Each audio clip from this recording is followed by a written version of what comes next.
Dear colleagues, welcome back. I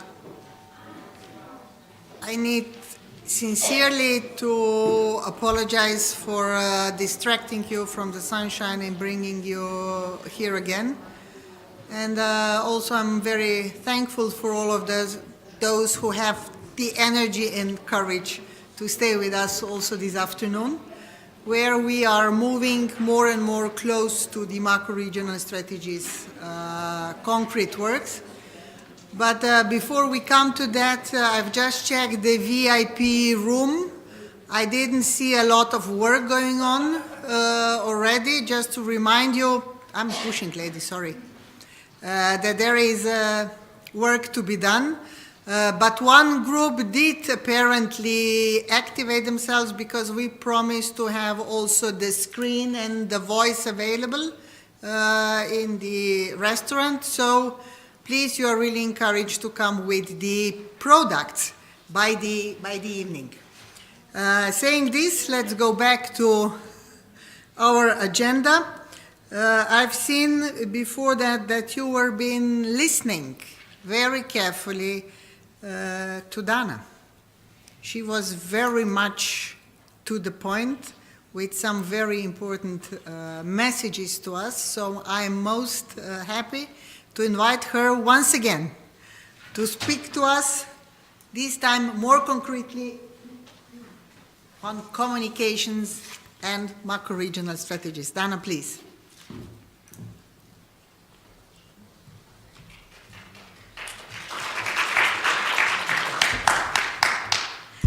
Thank you very much, dear colleagues, and I apologize. I am the reason why you had to cut your break. But the good news is that you will finish earlier. The bad news is that I will still start on a very crisp analysis of the problem before understanding the solutions that we need to apply and telling what exactly my part of the Commission, Directorate General for Regional Affairs, will do to communicate in a way which we think is effective. So first of all, dear colleagues, talk to your friends, talk to your parents, talk to anyone in the metro, and you will see that people associate with the EU with complicated rules that nobody understands, and God knows what they are there for. But they don't associate the EU with the concrete products which those rules bring to them. I'll give you an example. People think that the EU is the one putting very complex rules on how water should be transported in the EU. But they don't think about the EU when they drink water from the robinet, from the tap. They think and they see very complex technical rules about telecom markets, liberalization, but they don't think about the EU when they pay their phone bill. Remember the mobile phone bills 15 years ago? Compare them with those of today. But nobody thinks of the EU when they pay their reduced mobile phone bill. People think that the EU does those useless, complex rules on energy efficiency in buildings. How complicated does that sound? They don't think about the EU when they pay their energy bill in January when it's minus 20, and 10 years ago it would have been much more. The problem is that we have done a bad deal at communicating by focusing on the procedures, on the thick rules in thick books, and not on the good which it brings. We can blame it on the people. It's their fault. They just don't get it. As one of the leaders of the Tory party in the UK used to say after they lost several elections in a row, what's wrong with the people? They don't vote for us. Well, it's not the people. We can blame it on journalists. I'm a former journalist and editor myself. So are they lazy, and do they prefer the easy, eye-catching stories to the perceived boring ones? And do they think it's as we heard a bit this morning, that it's the responsibility of the public media to report on the boring stories because the private one needs to go for those catching ones which make money for them? Well, I think that the journalists should take a longer-term perspective to avoid Brexit and to avoid accidents which probably do not fit into their longer-term editorial line, but we need to help them. And the fault lays with us for all those perceptions of complicated rules and no results. We have a gold mine of projects on macro-regional strategies, on cohesion policy, and it's just about showing people what that is for them, what it brings for them. So, we need to do impactful communication. This morning I said that we need to do continuous communication, meaning not just sparingly when we have an event. We have a great event now, we write a press release, another one next year, and we have our planning of press releases and press conferences, and that's it. So continuous communication at different levels of intensity, but also impactful communication, which gets people's attention and which they retain. So what is an impactful communication? And the same applies to macro-regional strategies, to cohesion policy, and I dare say for any product in the business world. When you want to market a product and you want it to catch people's attentions, you first need to know what are the objectives of your communication. What do you want to achieve? Do you want people awareness, to raise their awareness about what we do? Or do you want people engagement, meaning do you want them to do something about it? I don't know if it's environmental communication. Do you want them to go out and clean the rivers? Do you want to prompt them into action? Do you want them to multiply what you say? Do you want them to talk about it, to go to the schools to talk, or just simply to talk to their friends? So it can be awareness raising, it can be engagement if it's about the public. But do you always want to communicate to the public? Sometimes you want to communicate to the stakeholders. So do you want to communicate to decision makers? Do you want to communicate to us, the Commission in Brussels, to the EU institutions in Brussels? Because, I don't know, you want a new stage in the life of the strategy, you want a different strategy. Do you want to address specific stakeholders in the business community because you want partnerships with them? Or do you want to communicate to environmental groups? Well, defining the objectives and the target groups for your communication is the first thing. Unless you get this right and you clarify exactly what you want to achieve with the communication and to whom you want to communicate, we are never going to be convincing. So, objectives and targets. Thirdly, extremely important, what messages do you give to your audience to achieve your objective? It's going to be a different one if it's the public, if it's the decision makers in Brussels, if it's the business groups, if it's the environmental groups, or if it's the groups of mothers from the next village because you want to convince them of something in relation to the school. The way in which you create the message for your communication will be different depending on your audience. General speaking terms which are abstract and do not upset anyone, but do not get anyone's attention either, are never going to be effective. So that's about the message. Fourthly, which tools do you use? It's depending on your audience, on the message. Again, do you use social media? If so, which one? Do you use LinkedIn because you are addressing a community of professionals where you know that they feel more directly targeted and they feel like a closed circle, where we know they vetted the people, so the level of trust is different, but also the message will be different. Do you use Twitter? Twitter works in many countries, but not in all. In Germany, Twitter is not that big. In America, it's huge. Do you use Facebook? Or do you use blogs? Do you use traditional media? If so, is it TV? Is it weekly? Is it a specialized weekly? Depending on whom you are targeted. Do not waste money on communication campaigns or on delivering messages distributed through tools which are not adapted to your audience. Very important to establish which tool is likely to get to your audience and give a climate of trust so that they accept your message and they do something about it. So that was about the tools. But then comes something very important, which is the messengers. So who should communicate? on macro-regional strategies and on cohesion policy. Obviously, a very good ambassador is the minister who was here this morning. She is high level, she has the authority, she's known by everybody in the country. So she's a very good ambassador for this policy. I try to do my best. Commission tries to do their best to be the messengers for this policy as well, although we're less known by your constituencies, if it's the general public, than your minister is. But we are all part of the story. We are the insiders in the story. The important thing, in order to enhance the credibility of your messages, is to have third-party endorsement, to have people from outside the story who endorse it, who talk about it, who deliver the message for you. This is what we call the trusted ambassadors.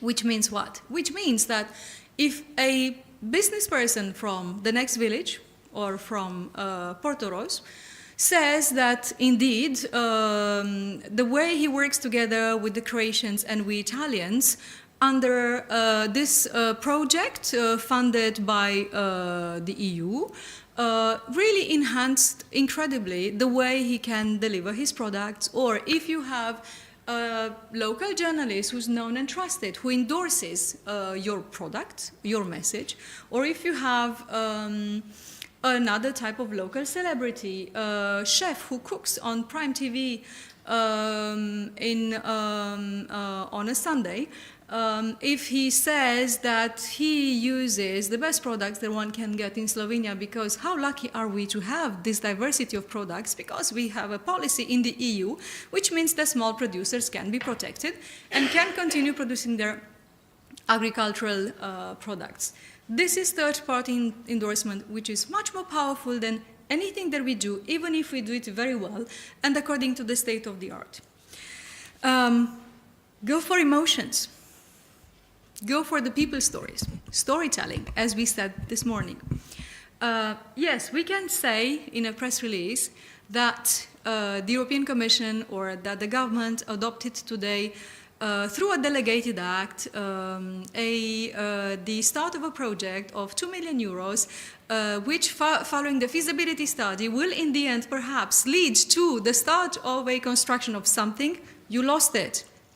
If you show a small video clip where you see a young father playing football with his young children, happy to spend quality time together because his commuting time was reduced by 2 hours a day because there is this new bridge here between, on a river between Croatia and Slovenia. And this was done because there was working together on both sides of the border to have joint infrastructure projects. That's the story. It's the emotion of the young father. Everybody can see himself or herself in that story. And this is something which resonates with people's concerns, not our press release with the delegated act and the figure attached to it.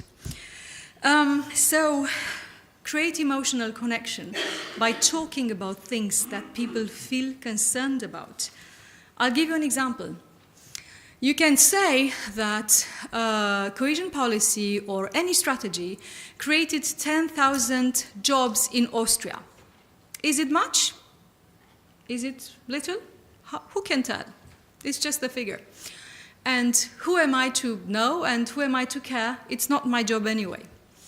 But if you show instead a poster or a short video clip or a little reportage in the newspaper showing how the baker in the next village got a job through it because he didn't have any economic activity, he didn't have any job, he got this micro project funded and he could open a bakery. And you see the person like you from the next village who made something. It could be you. It could be something that you always wanted to do, something that you could never do, or something that you wish to do afterwards. But it could be you. And it's a face, it's a story, it's a person. So forget about the abstract general terms with which we address everybody. You target communication and you use the stories of the people who are there. And of course, at the end, we need to evaluate the impact, to assess the impact of our communications. not at the end. Well, you do a little study at the beginning, you do a little focus group to see how your messages resonate with the people.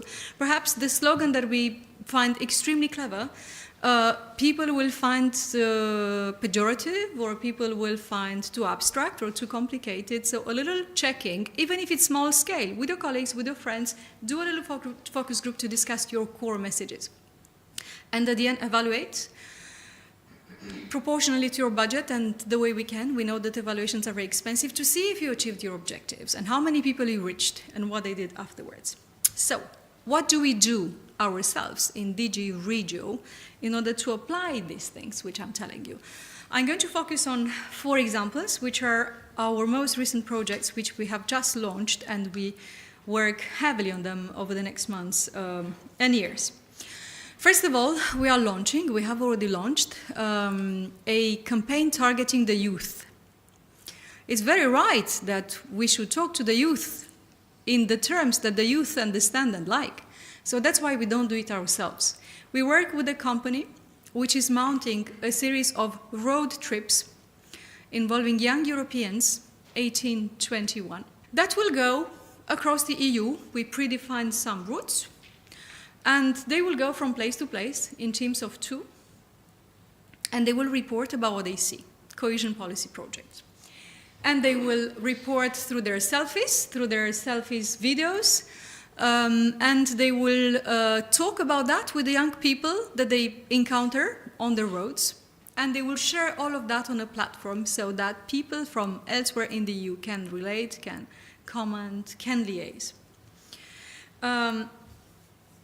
This is about the youth.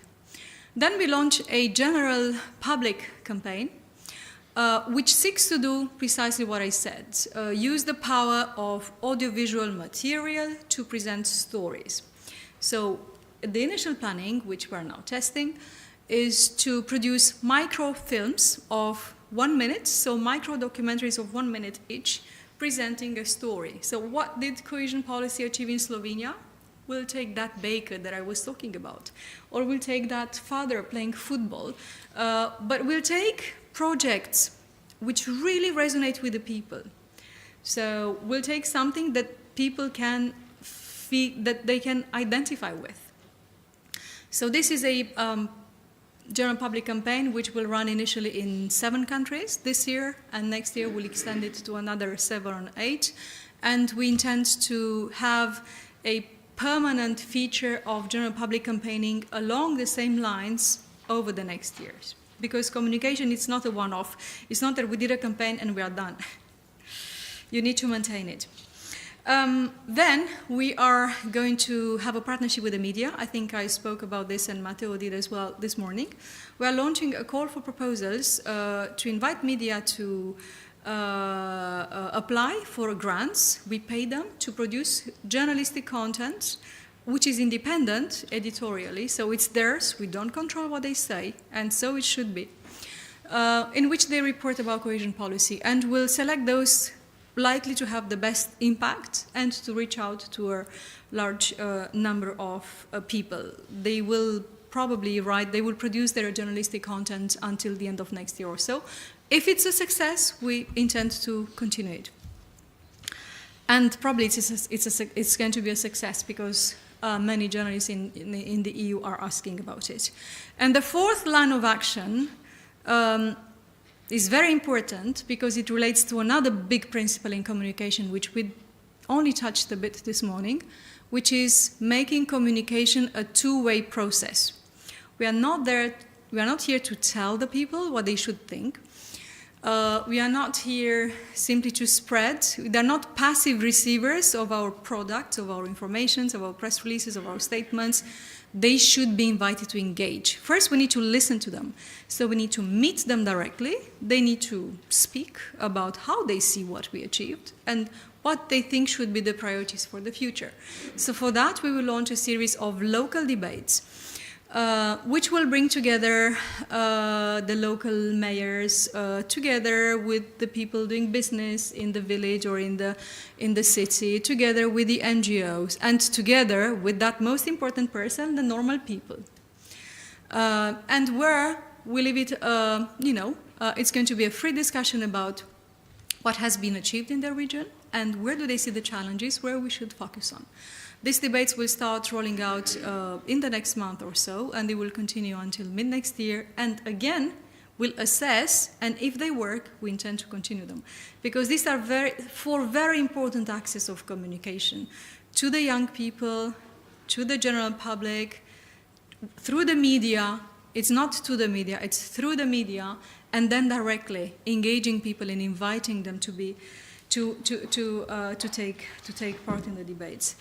The last thing that I want to tell you is that there are principles about what is good communication, and I think myself that these are part of what the principles for a good communication.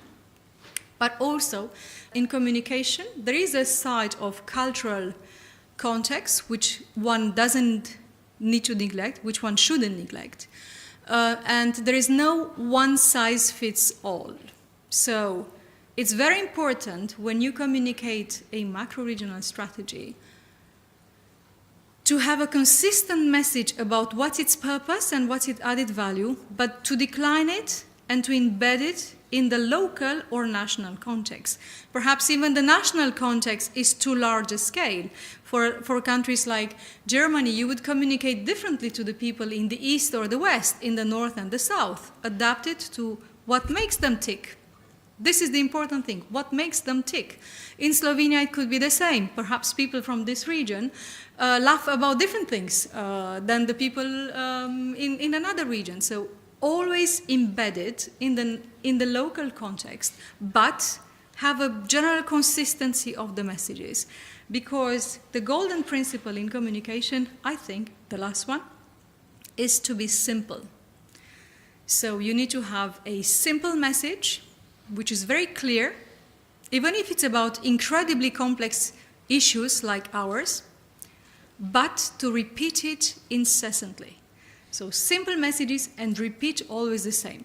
Make sure that the way your minister talks about macro-regional strategies to the people is exactly the same as when you talk or when you talk or when, as much as we control the public communication. So simplicity and consistency, and repeat your messages. Do not expect people to remember because you said it once during a speech or during a conference.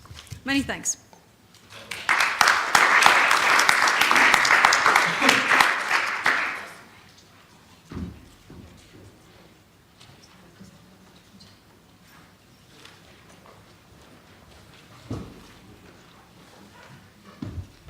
Well, sincere thanks to Dana, who has to catch the plane in a rather short time. So have a safe trip and be quick. Thank you. I will. I only have 3 hours. Yeah. Bye. So now we are almost there at the macro-regional strategies part. And I'm pretty happy that I'm able to announce a specific workshop, which is happening for the first time. Namely, for the first time, people responsible for communicating all 4 macro-regional strategies will be meeting and discussing among themselves, which I think is already an achievement on itself. But that this is done in a structured manner and that we really see from their work what is the value added. Why are we communicating and having the effort in spending public money in communicating? We have asked Lena Morel as a moderator of this workshop. And Lena, alongside her journalistic activities, which are specialized in the European policy and Franco-German relations, actually was in her life focus also on youth support in running the youth office for the German-Franco relations, but also did co-found the Café Babel Strasbourg as a real believer that there has to be a project that focus on lean and strong multicultural networks and co-production and use all the environment that we have to achieve the target. So Lena, please, and the members of the panel. Thank you.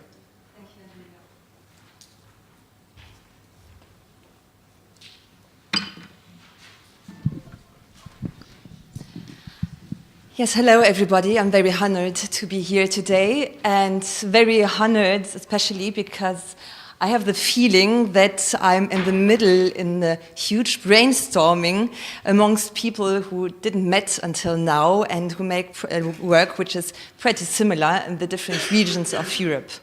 So I'm very happy to invite my panelists today. And I think we will begin from the one of the youngest macro-region to one of the oldest or more major macro-regions. So I would like to ask Maruša to join. She is in charge, she is the new communication officer of EUSAIR. And she is now launching, and after having drafted the communication strategy of EUSDR. She is working with Mrs. Tina Čuček, so I'm pleased to invite you also to join the panel.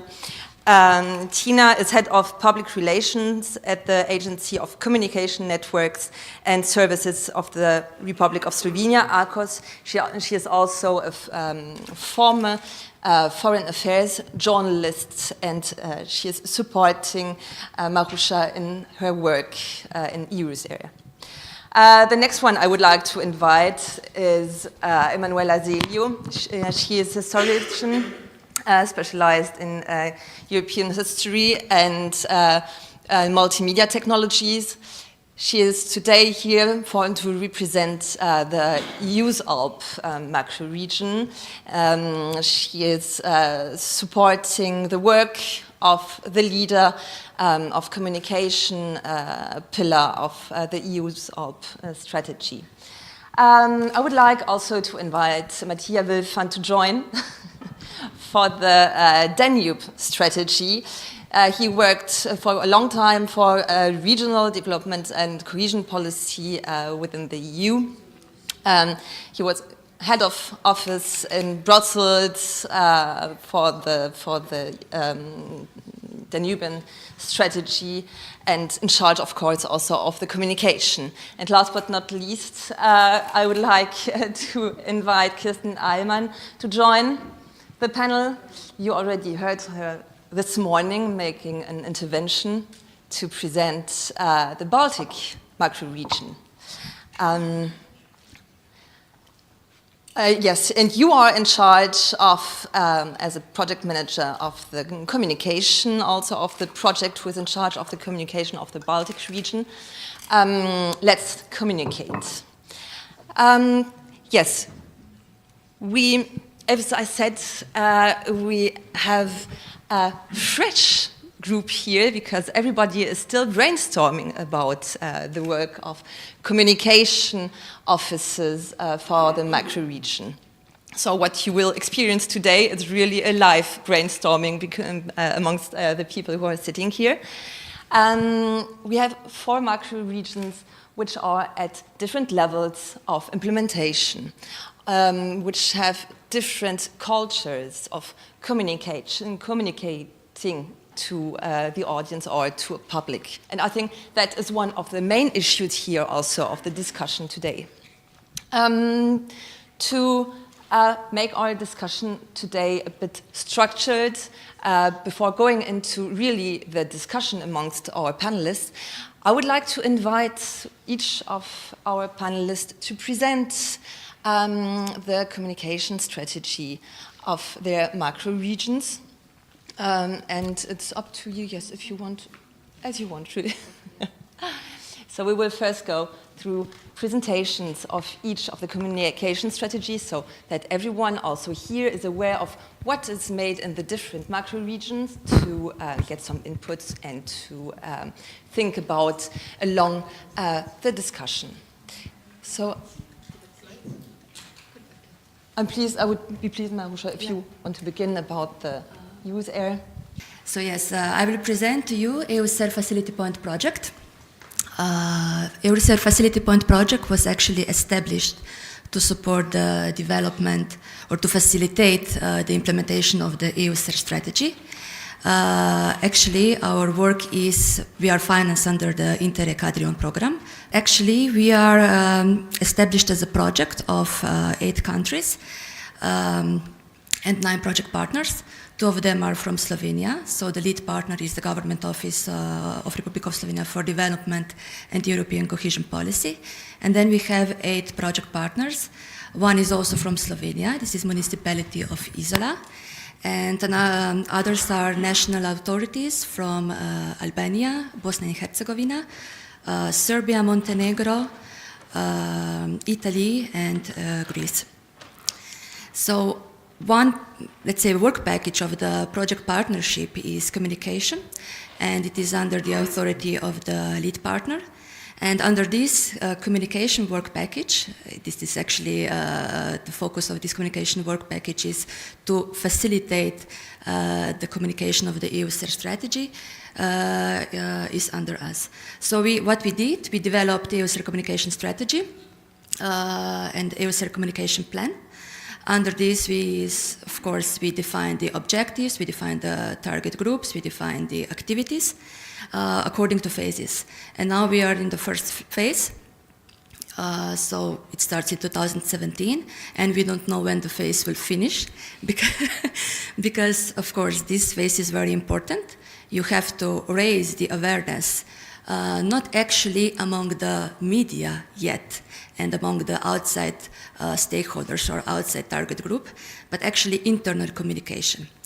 So what we are doing, we have now focusing our communication to the key implementers, limited range of stakeholders, and interested public. What we are doing, we are actually informing them that we exist, what we can offer, what is our role, with the aim to actually engage them, that they will recognize that actually cooperation or common priorities or challenges can be tackled only with strengthening their ties and cooperation. With this, we will actually motivate them to actually start doing some concrete work, and actually the priorities, common priorities among us will be actually recognized as at a higher political level. So what we are still at the level of, how to say, who communicates what to whom. We are at the beginning, so we are not focused to the outside public yet. So yeah, we are telling key implementers what do we do, and of course key stakeholders, what is our role, what we can offer, what we can do. How we are doing this? Through the TCG meetings, we are informing these thematic steering groups. We are actually in charge for content about what we can offer to them. Of course, we also developed tools. This is the website, social media, promotional video towards the Green Coast, which you also see at the official opening. And of course, we are also supporting this kind of events as this one. What we are challenging right now, because we are at the awareness raising phase, it is important to say that we are communicating something broad. We don't have concrete results yet. We are facing with the lack of content. We are communicating potentials. But for our communication to be efficient, as we heard many times today and also in the previous days, is that we need to have something concrete, something with a human touch, concrete people's stories, what has been built, what is achieved so far. We don't have this. Now maybe in this awareness raising phase, this is not so problematic. But when we will switch to the next phase, which is the increasing knowledge, interest and motivation, and changing attitude, which is the third phase, we will have to have something concrete to show, to raise this motivation, to find project partners who will help us develop, macro-regional projects. We are a little bit afraid of this, that we will not get this kind of content, because, of course, macro-regional strategies are also looking for their own, position under the sun, so is communication. And communication officer is not a content creator. We need to get the content from the, let's say, key implementers and from all the others, public, which is in charge for implementing the strategy. So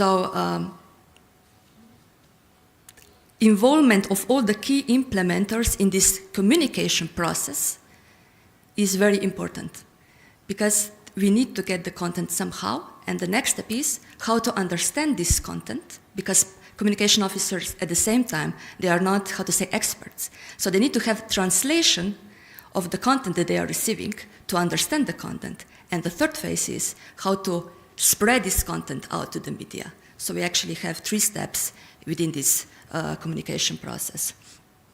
So our first, how to say, and most important challenge right now is what to tell and what to actually communicate. Thanks. Thank you, Maruša. Thank you for your nice input concerning a brand new macro region with all the challenges the communication has to face in this beginning phase. I would be glad if you, Emanuela, go further with the Alpine macro region, which is also quite in young years of its existence. And I'm pretty sure that we will find here some common challenges and what Emanuela will tell us now. Thank you. Yeah, thank you very much for this opportunity to tell you how the process is going within a EUSALP strategy. So, as you know, well, the strategy was launched in January last year, and more or less we are among the last comers, so we have a lot to learn from the other strategies and to listen. We think that communication means listening first, understanding, learning, then you can communicate something new or something together. So we are in the listening phase. We have 4 thematic priorities, three vertical priorities, 1 horizontal, which is governance, of course. So the possibility to create content is quite a lot. We have 7 countries, 48 regions involved, and 9 action groups, plus executive board, general assembly, and so on, working on the strategy. So many people around from the different countries. Each groups include 20 to 30 members each from the different countries, different institutions, different careers behind them. So a lot of possibility to tell about content and to work. But we had to face, as all the other macro-regional strategies, with the 3 no's immediately. So no new institution, no new money, no new rules. So the key word is collaborate, try to capitalize the existing resources, and try to harmonize the differences between the countries, which is the biggest challenge. So we try to experiment. We're trying to experiment according to this condition. So the hypothesis is we can communicate together. Yes, we need to try it. How? We start looking for some money. No money available, so we need to present the project. It was presented under the Alpine Space Program. So we were all together, we presented the AlpGov project, it was granted. This gave us some tools, the possibility to develop some tools, but of course we need to respect the rules of Alpine Space Program.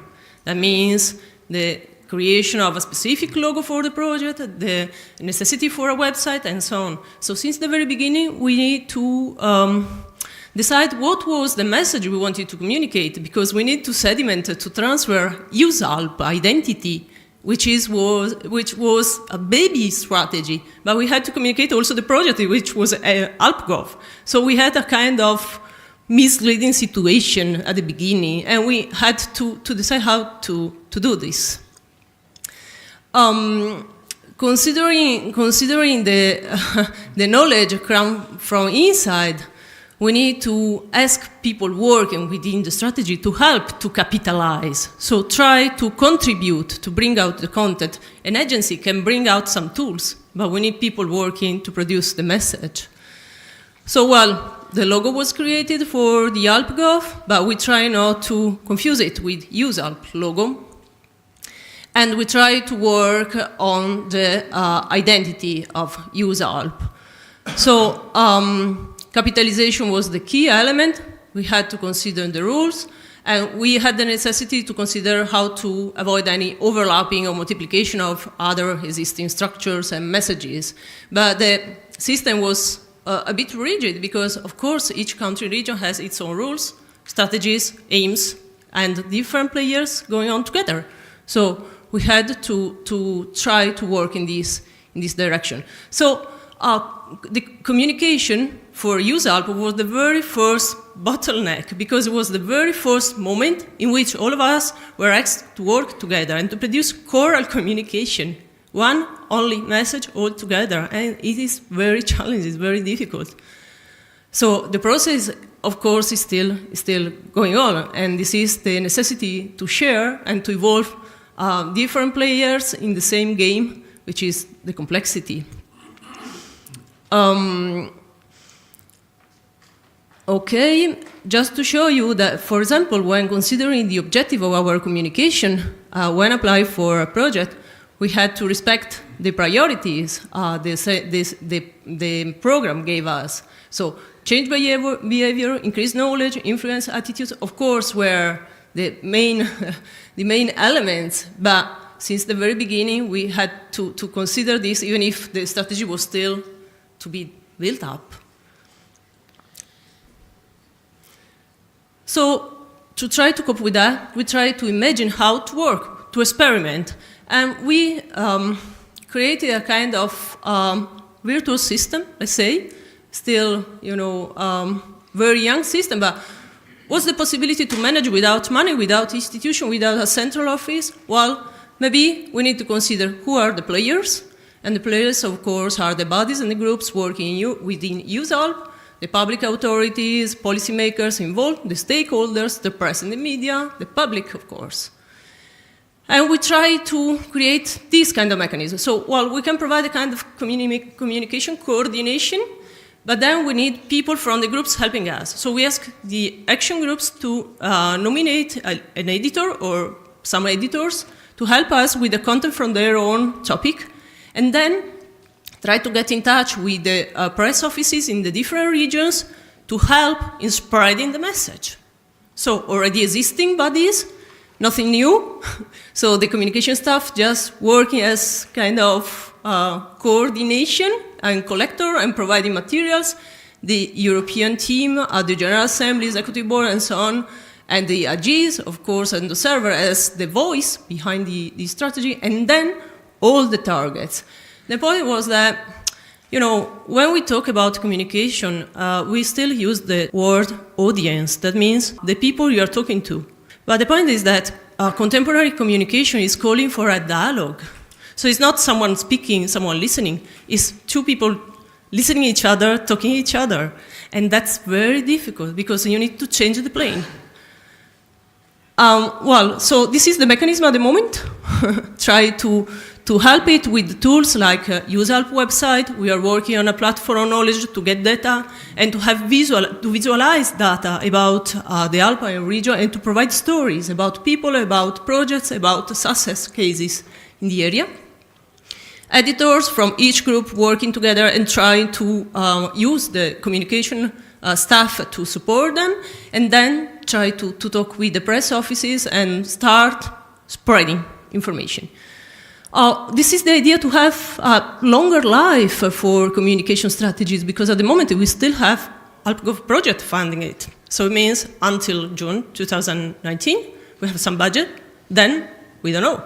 So the idea is that if we create a kind of virtuous mechanism using existing resources, probably, and still something is going on also afterward, but for sure, to produce qualitative content, money is needed. It's not only up to a single project, it's something more relevant. EUSALP, as all the other strategies, are not European projects. They are higher level, and they need a different kind of, probably, tools and resources. So, well, also concerning press offices, well, some of them already accepted this. For example, Lombardy region, in our case, offering us the possibility to talk about the strategy through their newsletter, mailing. They provide us some monitors in the train stations to put videos and so on. But it's not the same for all the regions. So it's a very different situation. And the matter is that it's not to buy a new car. It's to have another traveler in your own car. It's already going to car. because press offices are already working for the regions. So, well, just to conclude, some still open point for us, of course, is, well, how can we manage if regions do not agree in the same mechanism, and how can we assure the long run of communication and the impact if it is not clear that we need to dialogue with all the layers? And sometimes we have a problem of think about communication. Well, it's much more easy to think an agency can produce communication for us, but the message is your own message, and you can use their microphone and the agency strategies, but you need to tell them what you want to communicate first. So this is still very hot point for us, and well, we are working on that to improve. Thank you.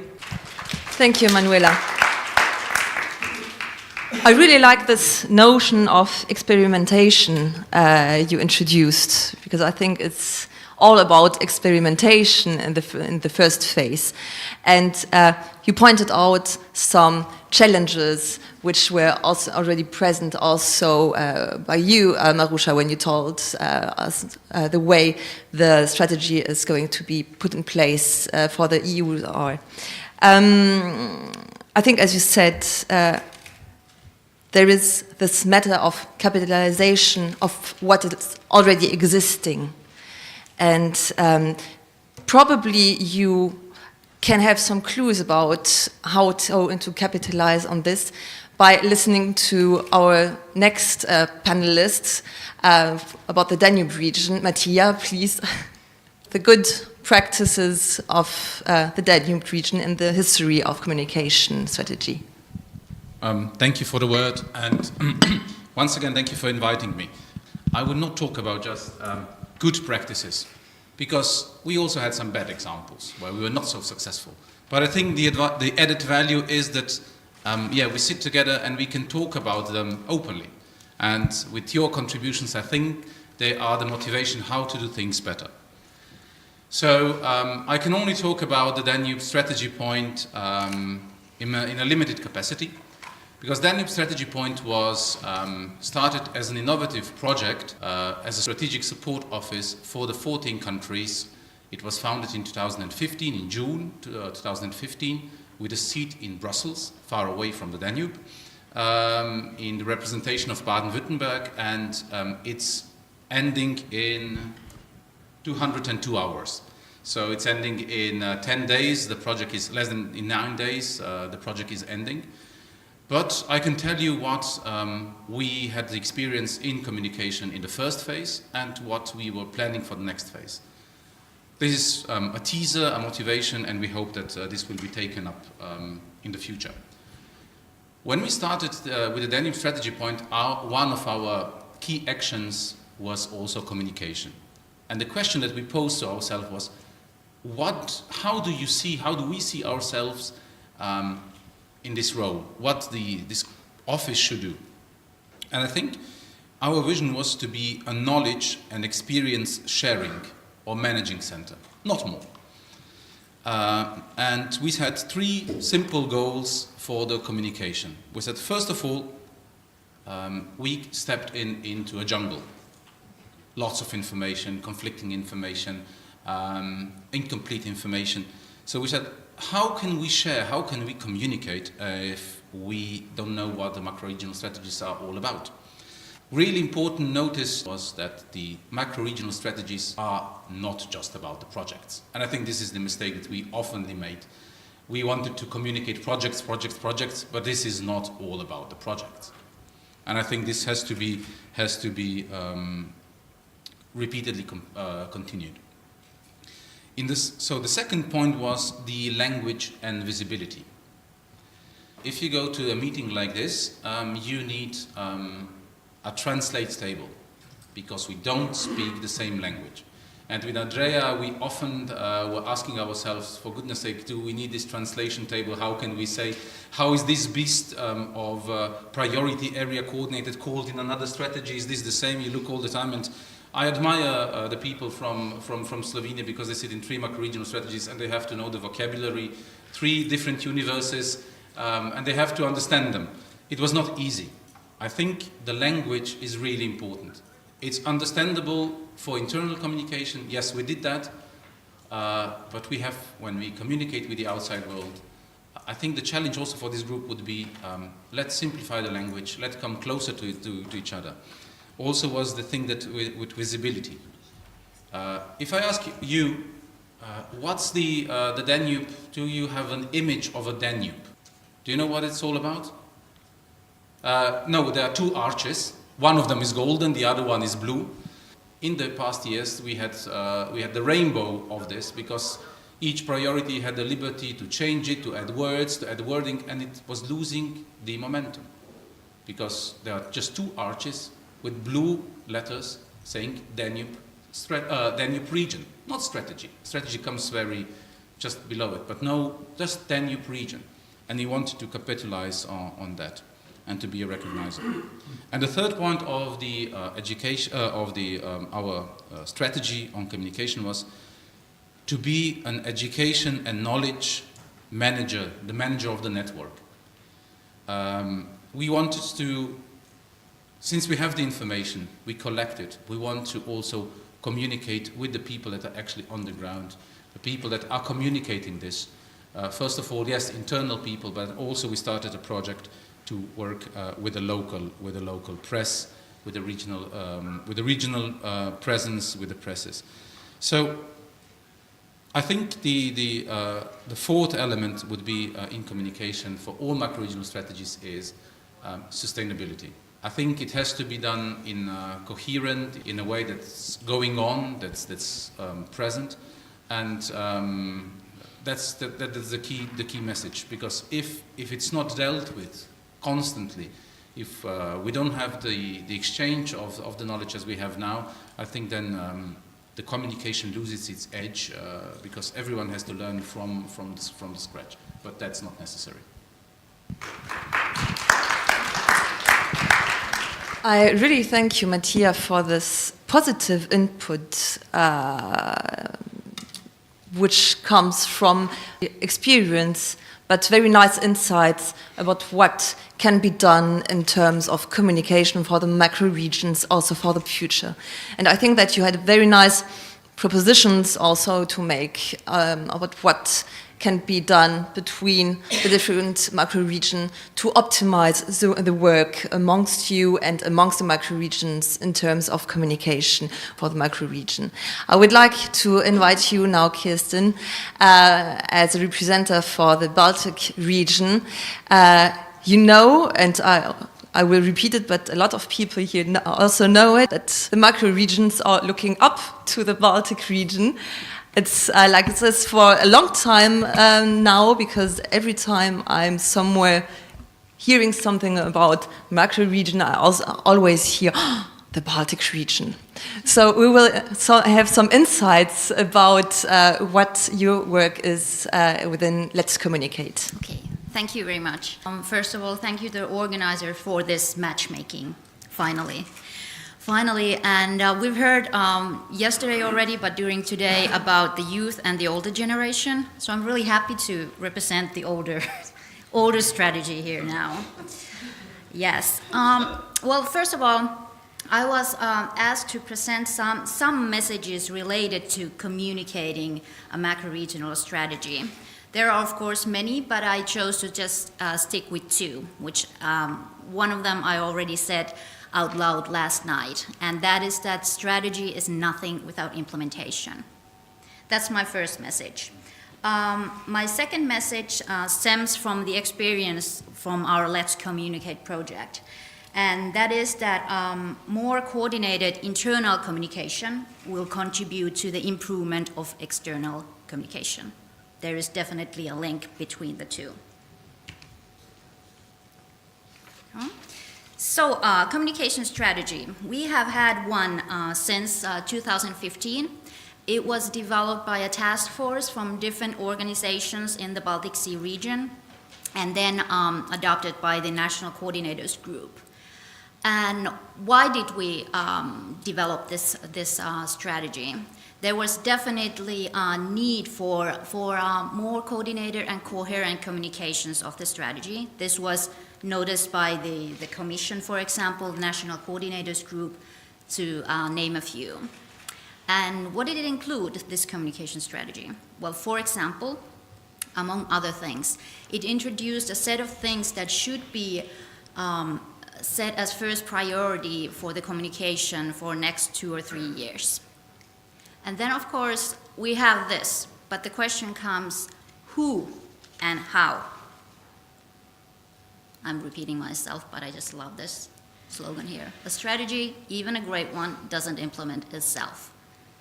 It was then decided by, in cooperation, Commission, the Interreg Baltic Sea region, to come up with a call announcement for a project on communication of the strategy. And as a result, we developed this, Let's Communicate for the EUSBR for the benefit of the region. And we have been, since June 2016, being considered as the communication point for this strategy. And I must mention that these communication channels, the official ones, the web page, Twitter, and these, they already existed when we started. So we continued the good work done already by the Interact Point Turku by that time. And the overall objectives of our project is to build a sustainable network of communicators which has outreach to all of the member states in the region. We have project partners from all the member states in the region, plus Norway as well. So we're pretty well situated there.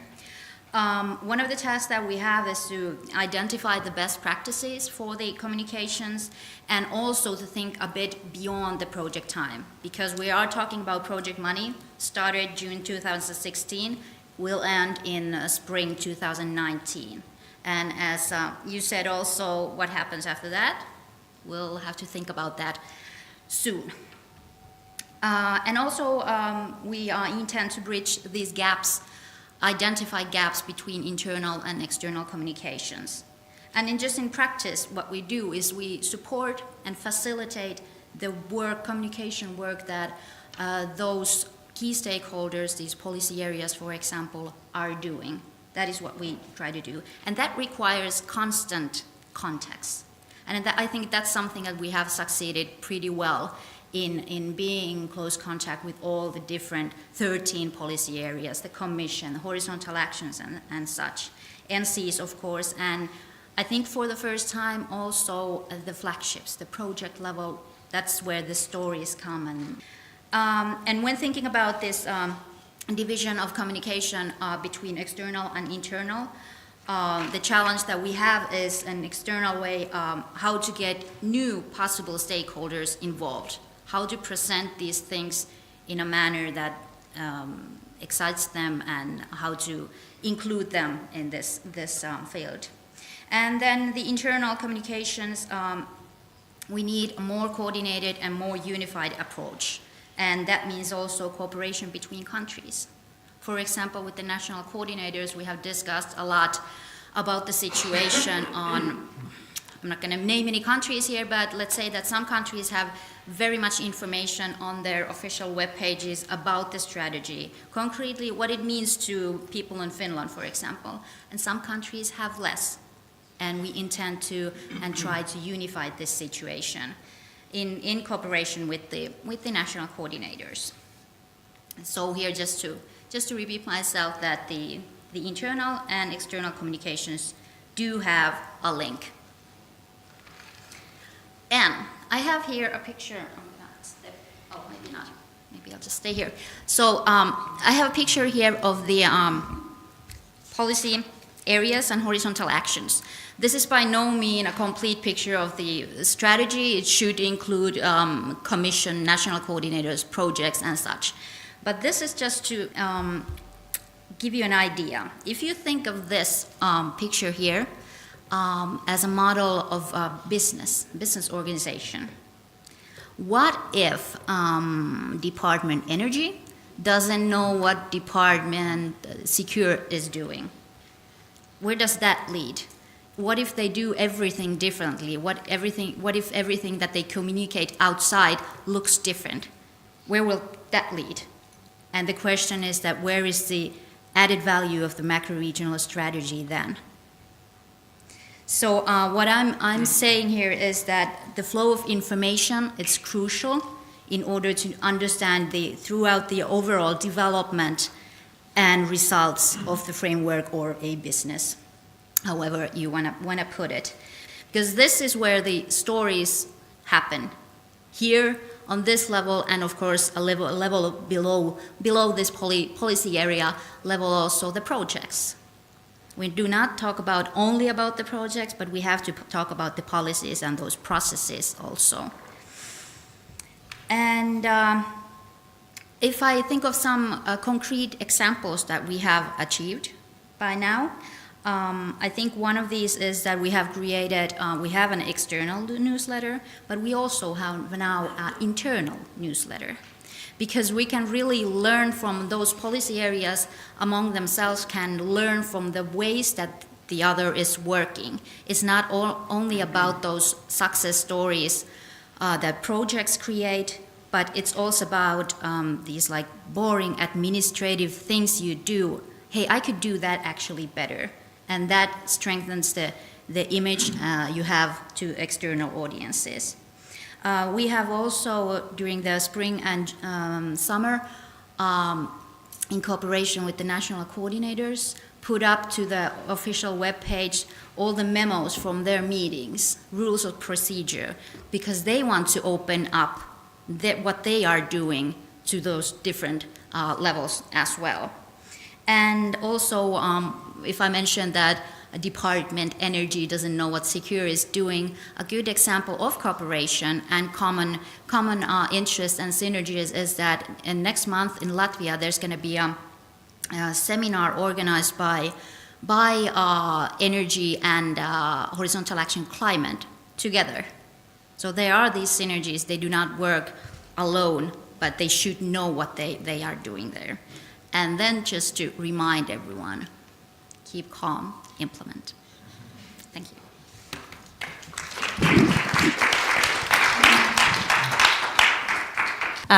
Thanks a lot for this return concerning your experiences in the last years in the Baltic region. I think that you also pointed one thing out, which is, I think, one of the challenges of the EU, which is how do you bring people to cooperate? There are a lot of obstacles for this cooperation, which can be cultural obstacles, which can be geographical obstacles. The regions you all represent are quite different from each other. They are very different within the macro region also. The Danube region has a lot of different countries which are part of the project. The Alpine region has 48 regions within its strategy. So my question would be maybe also for EUSAIR, how you deal with this cooperation, with this coordination within the communication and despite the disintegration or the disinterest towards EU affairs, for an example? Okay, I shall answer this question. I would first like to stress that I don't work for Slovenian government, and I'm here in my personal capacity. Of course, I was hired to draft this communication strategy. So, in a sense, I then cooperated with Maruša. Well, if you ask me how I understand the strategy for Adriatic and Ionian region, I mean that the main goal or the essence of this strategy is cooperation within the region. And the question here, if we are talking about the content, was, I think that still is the question how to communicate European regional strategy that promotes cooperation and how to promote it in the region that not so long ago was in the war, at least some countries. So And if you ask me, I mean, of course we have all the main building blocks of the strategy, of course. I mean, the communication strategy is not rocket science.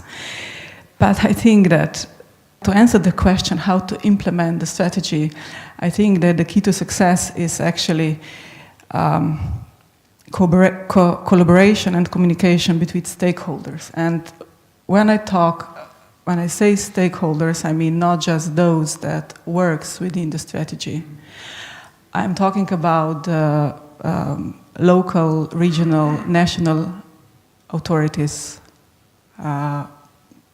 I'm talking about, policymakers, agencies. I'm talking about business, NGOs, academia, if you want.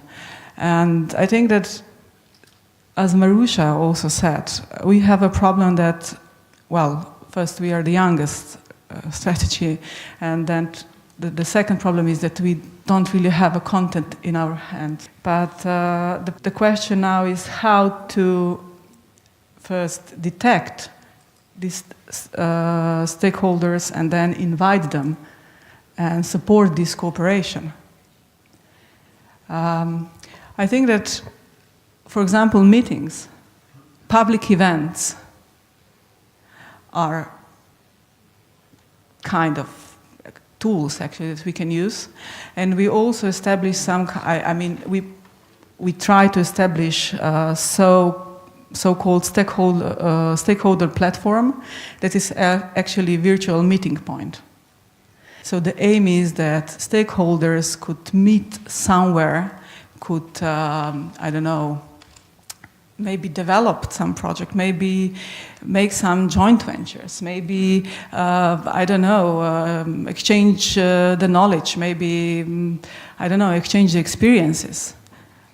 So I think that we have to find out the way how to actually enable them to meet. I think this is, you actually you were talking about that when you said that your aim is to be a center for exchanging of experiences. Yeah. That's it. That's actually capacity building that we are talking about. Of course, and only then I think that we will get the interest of media. Because in a sense, we need some kind of results. I was working in media, covering foreign affairs, and knowing Slovenian landscape. We have 3 media that covers EU. They have correspondents in Brussels.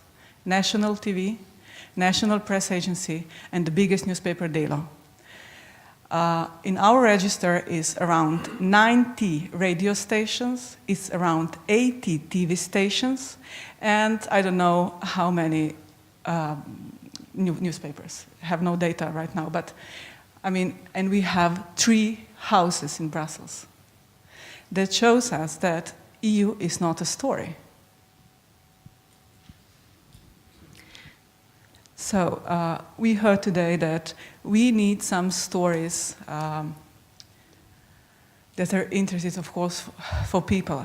And I think that we have to show the results for the citizens. This is then the story. If you ask me how to involve, media, maybe we can maybe we can try with local media, with regional media, with some funds, not for the evening news, but for, special publications, special, emissions, such things. I think we will tackle the question of how to catch the attention of journalists in this discussion. But I saw that Matija wanted to add something to what you mentioned at the very beginning about cooperation. Well, thank you very much. When I think about the strategy, we want to have results immediately, but I always come back to my studies to the famous sentence that Rome was not built in a day. And the strategies cannot be built, cannot give results in a day. I think what's really important, what the strategies are, especially in the case of Danube and the case of the Adriatic Ionian, I think the most important thing is to know that we are building a sense of a region. We're building a sense of a region. I mean that's groundbreaking. Who of you would think, regional cooperation, if I look at the transport, they're criticizing, not because Slovenia is one of the coordinators of this, we have to have results in transport, but we are talking about countries that had barricades on the roads between each other just a couple of years ago, and are talking about joint measures. We want to have new corridors, we want to have new paths of transporting goods. This is really, and it's building a sense. Where do I belong? A few years ago, neither me had a sense of, I belong to the Danube region. What is the Danube region? And I think the only answer to that, how do you build a sense of a region, is through capacity building, through education. And I think workshops like this are an excellent example. And only if we know what the sense of a region is, then we can approach journalists. And I think once you build up the knowledge, the capacity, then you can approach, and you know what you communicate, you can approach the journalists, because they are the editors, they are the storytelling.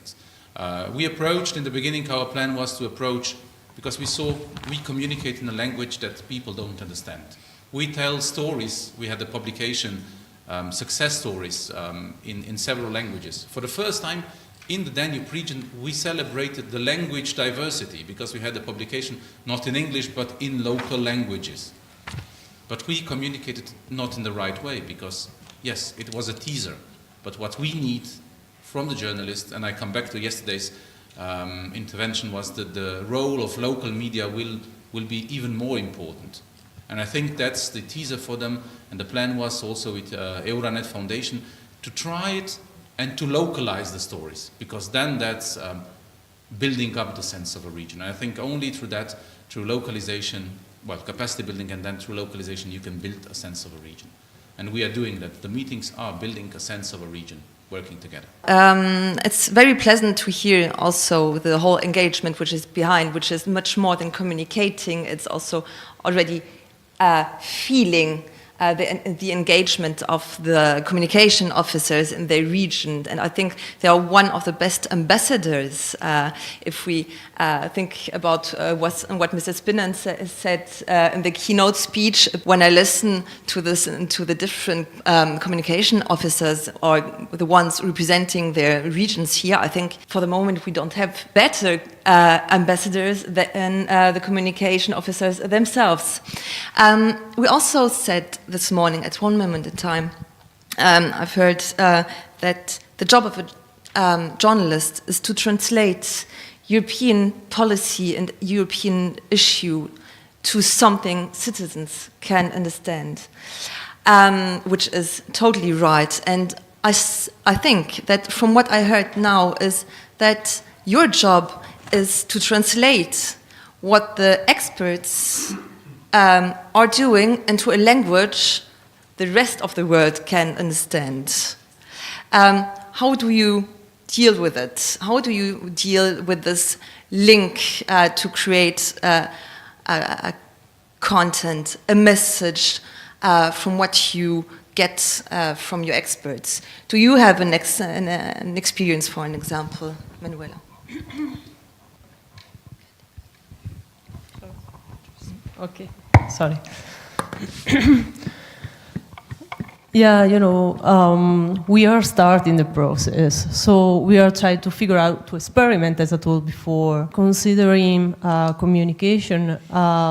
We had in mind that knowledge is the base, and we need to learn first. So the communication system connected to EUSALP, since the very beginning, the possibility to have an e-learning area and to provide free content from all the groups to the public. So we are working to develop the kind of tool to allow this kind of transmission. But at the same time, realize that different targets use different languages. It is not only a matter of national language. We are in a strange situation some way, because we have on one side institution working at the higher level, I guess level with European Union and national coordinators and states, regions and so on. So the political layer some time working on that. And on the other way, we have stakeholders, we have people, we have media. And all of them use different codes, different languages, different means. So when developing the communication, we try to have to take into consideration not only newspaper, television, and so on, but also social media and tools which allow us to know about people. For example, we developed a system for urban sensing, which is a way to monitor what's going on in social networks, to know what people is thinking, and to provide them the possibility to give us information actively or passively, so we can know what they think about the strategy and how we can improve. We are at the very beginning, so we need to launch all these tools and to know about the results, but this is the way we want to consider that. And young people use very different media. Yesterday and this morning we discussed about social media.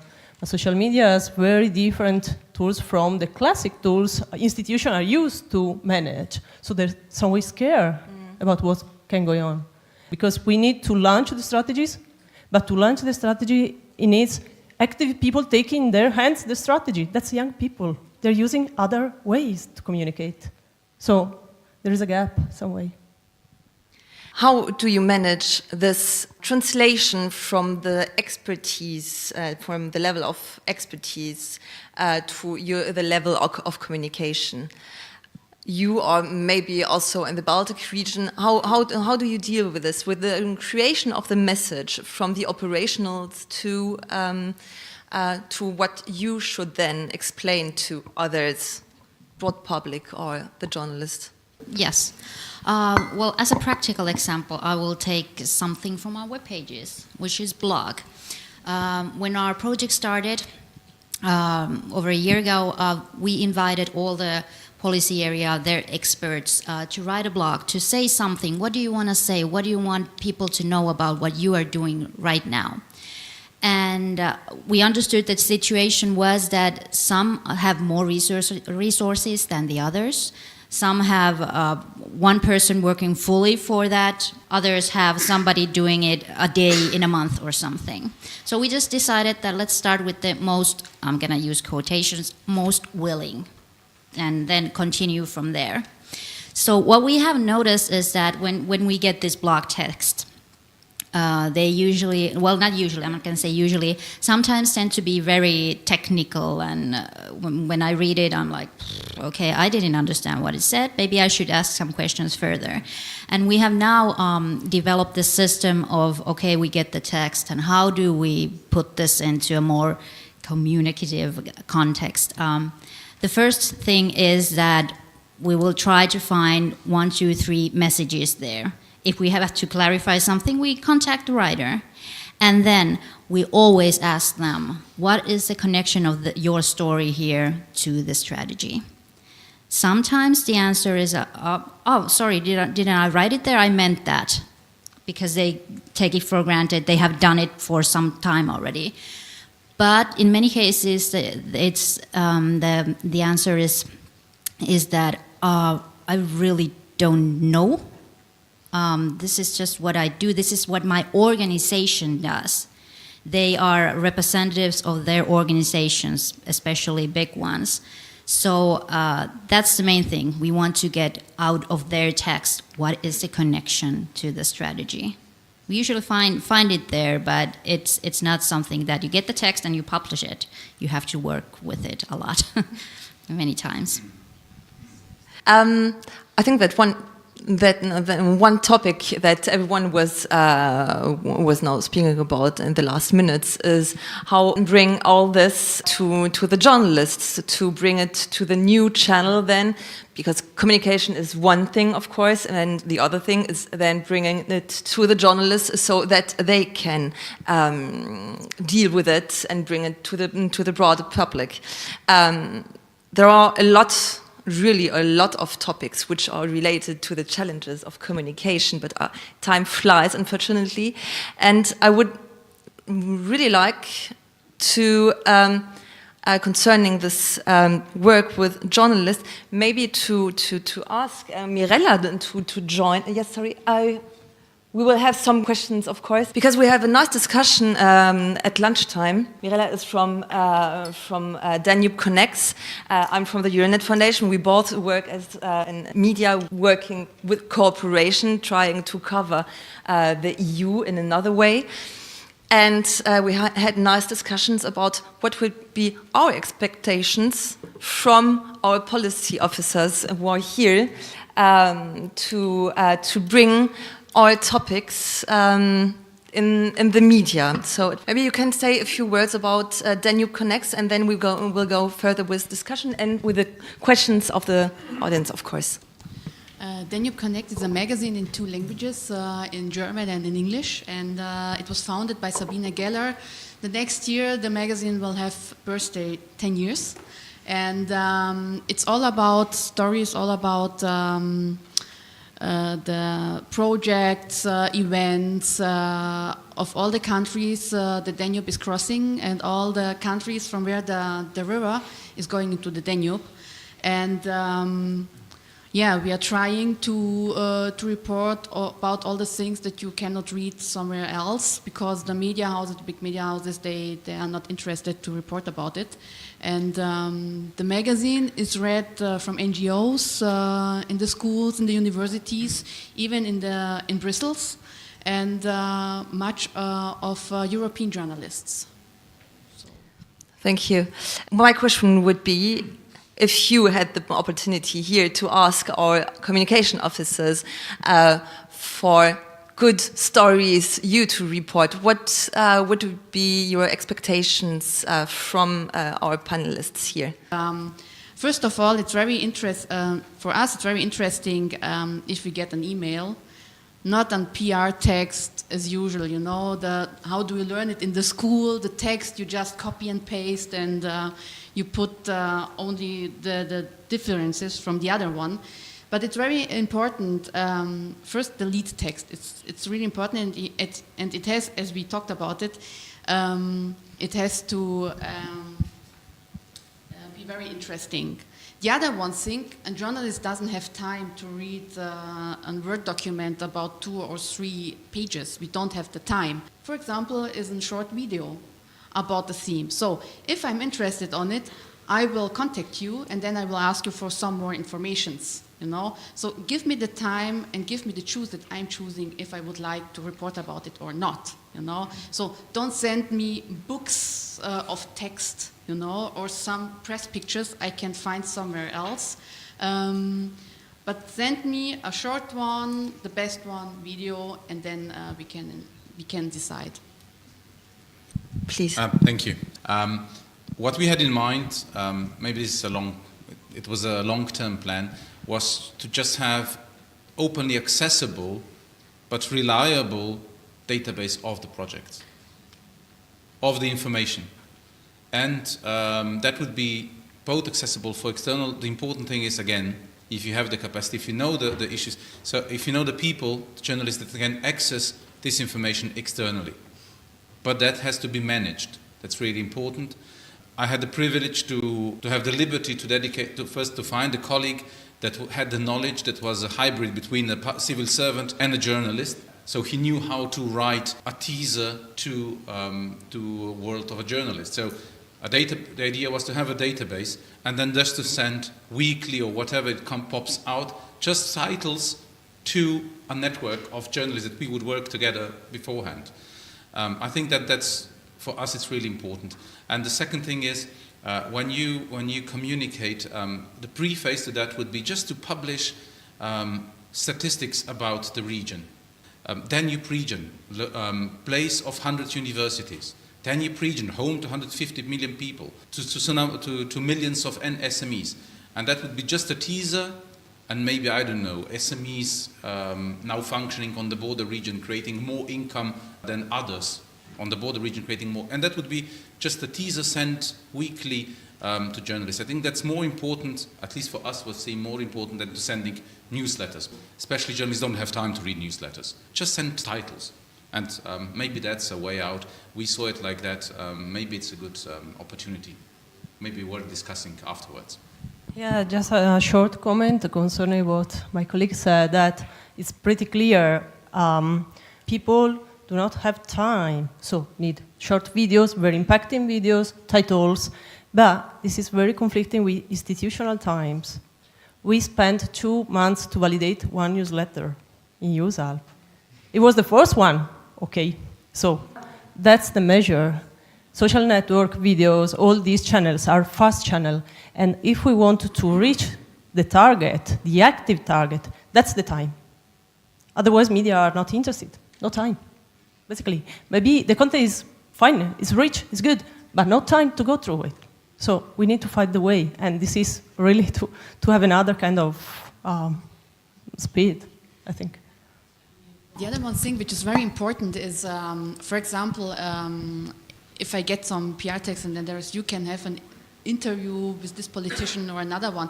This is interesting, but more important for us is to talk to someone who was part of this, for example, of one project, you know, someone of this village. So, of course, I don't have the time to make some researches. How can I come to this person, you know? So it's also for us, it's also very important that I have someone to whom I can talk, only one person, not 10. Whenever I'm calling, you know, the same number, always there's another one that I'm talking to. And to explain what I would like, what I would have, and so on. So just have someone to whom I can talk and who can bring me to this person I would like to talk, you know? Thank you. Thanks a lot. Now, of course, I give you the floor. Thank you. Matija, Slovenian journalist, retired. When you were talking, I'm very grateful to Tina when she mentioned that there are just 3 correspondents from Brussels reporting back to 3 Slovenian media. But at the same time, I think that it's not so important that we have so many correspondents in Brussels. It's by far more important to start from the ground about European mentality and European awareness. We could do quite a lot if, for example, we engage or we promote journalists with some kind of good, positive projects that are going on in our neighborhood or in our own country. By the way, we always take European policy and Brussels as our foreign policy. It's our domestic policy. And we should be aware of that. It's our problem, it's our project, and so on. It's not European, but it's our European project. And I think that we should really get by far more media support if we approach media with this kind of things. If we approach media with, let's say, with an example from southern Austria, how they use natural resources for energy and so on, being financed also and invested by European money. And how we could use maybe that example in our own country. And it could be interesting for our media to do something about that. Not what's another dictate from Brussels. So I think that it's very important that we start with somehow in a more different way, in taking in account that we really start from the ground and see how the things, European projects, also especially for younger people, how the projects as far as education is going on in a macro region, to be compared, let's say, education in Italy or Austria or in Slovenia, Croatia and so on, within these macro European projects. I think that that could be the way to do something as far as journalism is concerned. Well, I just wanted to say that I couldn't agree more. Of course, then was my actually option. Maybe we could start with local media. Yes, of course, Matija. Just a short comment. I couldn't agree more. The strategy is actually bottom-up, should be a bottom-up approach. We, together with Euranet, you can comment on that, we wanted to do, actually, when we collected projects, we wanted to see which countries are participating, and in that country to make a video.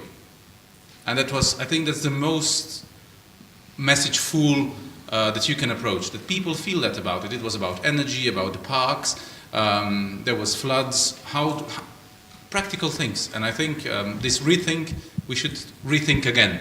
And thank you for your help in this. Thank you, thank you. There were some questions, one here. Well, maybe some comments, thanks a lot. My name is Jean-Marc Venue, I work in the European Commission in DG Regio. Only maybe two short comments. One is that what we're talking about is cooperation and nothing else, working together.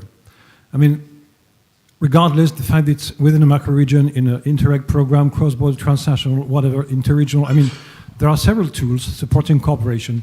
What people should be aware of is that there is some European legitimacy to support cooperation in a building with 28 families sharing the same building.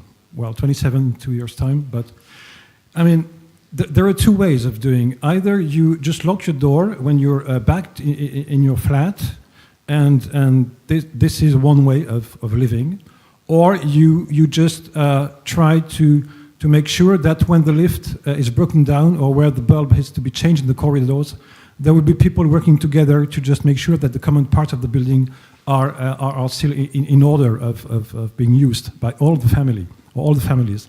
And this is somehow where we are. We are in a world where everybody is interdependent from the others. That our economies are interdependent. Our environmental when there are floodings, it doesn't stop at the border and so on. So, I mean, this is something that, of course, we have always, it was said by Dana, we have very badly communicated on the fact that cooperation matters so much at European level. And that whatever the terms we use or the journalists can use, I mean, what should be reported back to the population is that cooperation is part of their daily life. And that their life can be impacted by any kind of actions, of projects, of initiative, taken somewhere else on the other side of the border, taken somewhere else, anywhere in Europe, or that they can learn from others, as it was said and so on. I mean, this is what we need to communicate on, that we are all interdependent, even though we are not aware of it, or the population is not aware of it. So again, we have a strong responsibility into this at EU level. We have a small budget for sure. We have 110 billion euros for 7 years, which is not that much if you compare it to the 340 billion left for the other part of the policy.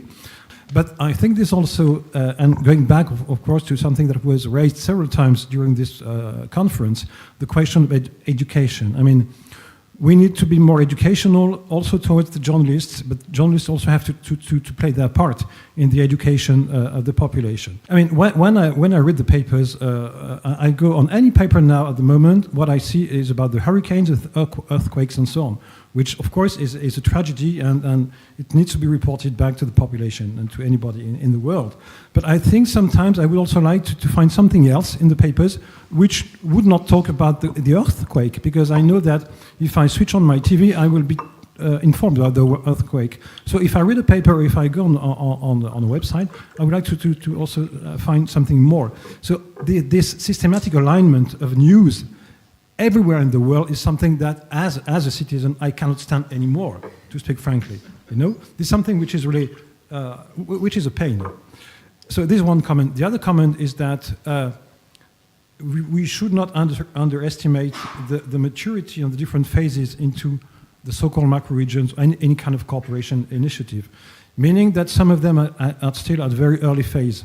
Some other are at a kind of, as Matija was saying, then they can organize their so-called governance in our jargon systems, mechanisms to deliver something.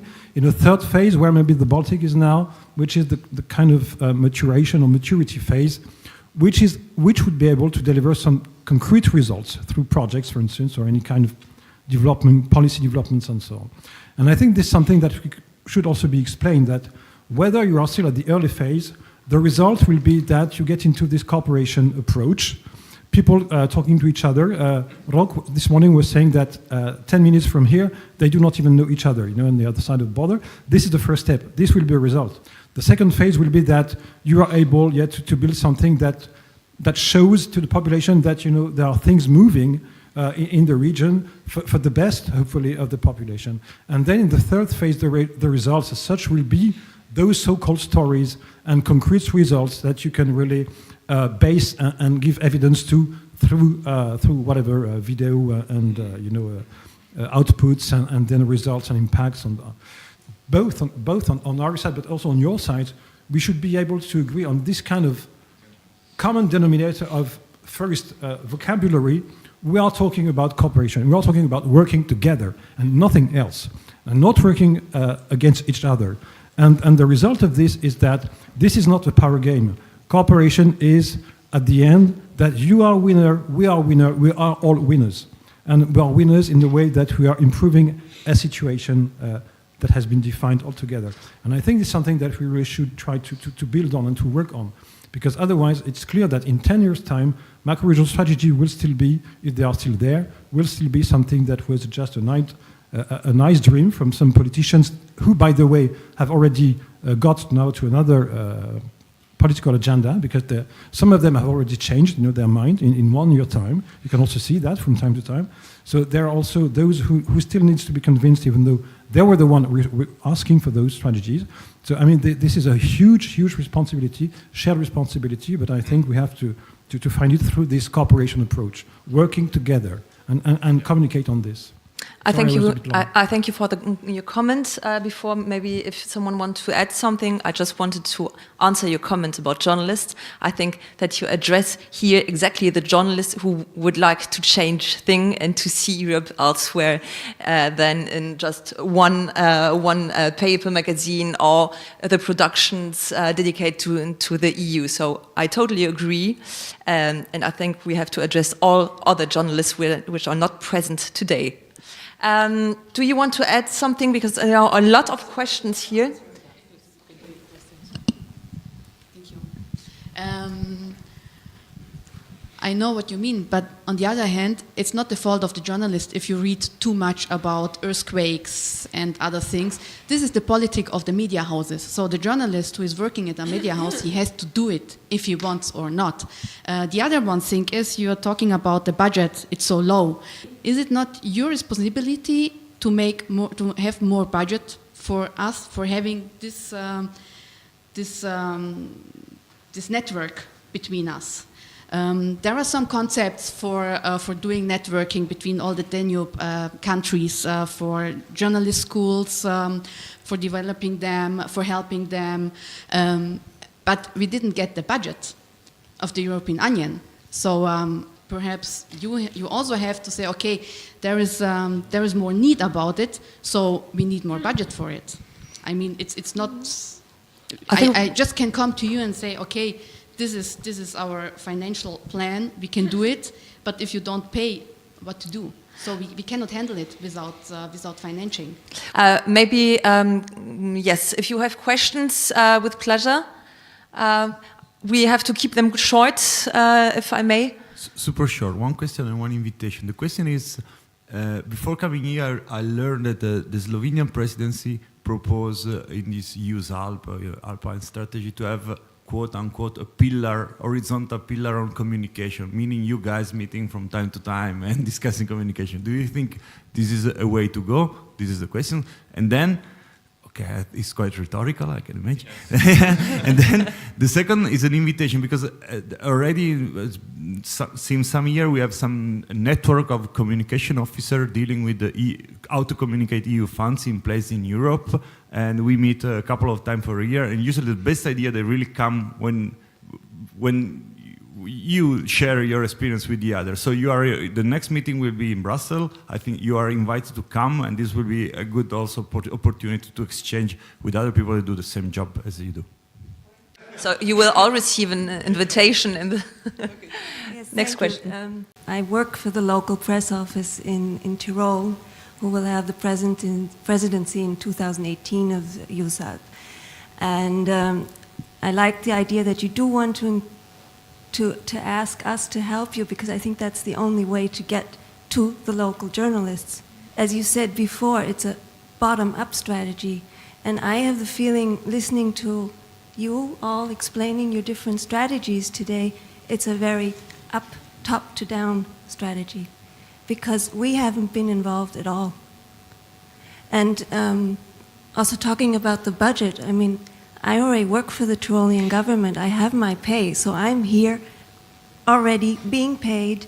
I don't understand why we haven't been involved more often, because we already have the experience of working together with different regions, like Alto Adige, Trentino, and Tyrol work together. We have the AG Alp, and we have the experience of communication officers from the press offices working together and implementing different tools. Thank you, Emanuela. It's not only one single group needing to do that, it's a common will, and all the action groups need to invite journalists. And this is the aim. You know, we are the very beginning. Now we are under the definition of the EUSALP strategy plan, and all action are starting now. Many groups are starting organizing workshops, meetings, and so on in these months. So we had some months of preparation, let's say, and now tools are almost ready. For sure, media need to come in, and yeah. This is not media. We already, the local governments, the public relations offices of the governments already have the tools. We are not journalists. We are the people who have the connections to the journalists. Yeah, for sure. And that's why I show you the mechanism we trying to arrange. That is, the groups are working through editors and get in touch with the local press offices and institutions to disseminate contents and actions. So that's the process we are starting now. So, Matija, you wanted to add something, is it right? We were challenged at the beginning, if I remember Andrea's contribution rightly, that you would like to have recommendations. And I saw the colleagues here nodding, and I saw the nodding, one of the recommendations would be, yes, this is a cooperation process. So let's take it from here. This shouldn't be a one-off, right. The capacity building of the communication officer. But more importantly, that this doesn't stay within, but it stays also the bottom-up, so the two sides meet. So that would be the recommendation, that in the future, that is, and important is that this is a permanent process of capacity building between the communications officer and then including the representatives of regional offices, of local authorities, and the media, to invite them for joint capacity building. I take a last question. There was a question here. Thank you very much. My name is Yuri Giacomelli, representing consultancy Giacomelli Media. And first of all, I really like to praise this dialogue, and I think what Matija actually wanted to do by setting a rhetoric question is to actually praise this as well and support the fact that such an open dialogue across the regions is taking place. I have two questions for you, actually. I think you offered a number of insights and also shared some frustrations, you know, like waiting for 2 months before you can publish a press release. But there were some, I mean, obviously quite some achievements in those more senior regions. But all this brings me down to asking you a question on who and a question on what. The question of who, and I would really like to know whether you have come across this and how have you, tackled the who question. Because I am very much aware from experience that you cannot take away the message from the messenger, right? Mm-hmm. It's really, really hard. It's impossible, okay? It's impossible. So by saying this, who is the communicator? How do you define the who, the person? How do you actually find the subject? One thing is, of course, writing the press release, editing the press release, aligning the press release, and going on vacations and coming back and realigning the press release. I've done that in my life, so I know. But then the real question is, who stands for that? I would really like to hear your experience about that. And the second one is goes back to the keynote speech, about and the gap that Mrs. Spion exposed, about the lack of awareness that when our telephone bills improve or when fresh water comes from our taps, we actually don't associate this with some positive action at the EU level, at whatever level of the EU. And so how do you translate things? And Mr. Vilfan said it's not really just about projects, and I really like that. So how do you do this exercise to translating, project goals or, the ambitions that once you're insiders, of course, you define it in terms of projects, processes, whatever. How do you translate this into benefits for those out there? Thank you. Who wants to answer those two questions, or at least one of the questions? Kirsten, Matija, Maruša, Tina, Emanuela? All at the same time? Choose the messenger, but don't kill the messenger. It's not an easy question. What we said about who, what we have, in the Danube, that's so diverse, it's really important to have a person, to have a point where the information comes together. Because otherwise, in 14 countries, so diverse, language, culture-wise, whatever you want, gets lost.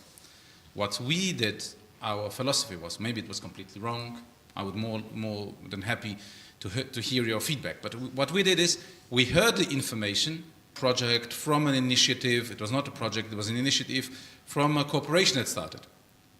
We just put it in, what was our role was a short message, what really was all about, who did it, and information to connect with that person.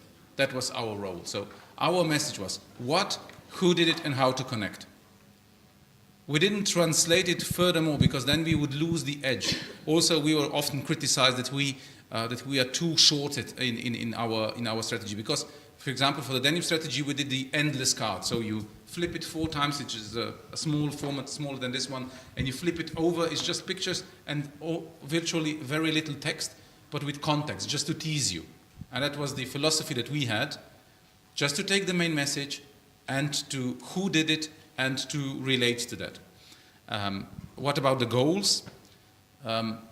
What we had it's really important when you build the communication officer. It's not me now. I'm being praised for the work that others did, but the philosophy within the unit, within the office was that also a communication officer has to know a bit about he was involved also in the policy-specific issues. So he had the knowledge. He was, as I said, a hybrid. And he was trained that he understands what the goals are as they are spoken in the gibberish of the public administration, the policymakers, and so on and so forth. And then also to translate it into a language that's more acceptable or easier understandable. You have to build a person that is able to translate this into a more language. But really importantly, second thing, that he has a network of people that he can go back to. That's why we had an excellent work also. So how is this translated into, let's say, more understandable language? I don't know if that answers your question, but it was a try. Thank you. I will try too. Yes. Who communicates? In the Baltic Sea region, I'm going to answer that our project communicates. It is the communication point. And that means that we work for that if somebody wants to know about the cooperation in the region, they contact us. We get lots of contacts, people asking to come and represent the strategy on some event or something. And then, of course, we look at the context. And we connect these people with those who actually know about the bioeconomy or climate or whatever. But we are the contact point. We don't have all the answers to all the questions, but we'll try to search for the answers and then connect those dots together. Can I also add something? Yeah. I will just talk about the EUSAIR. I totally agree with my colleagues. Answering the question who. I understand your question, not who is actually the messenger, but who has the ownership. Or this was the wrong, I understand you wrong.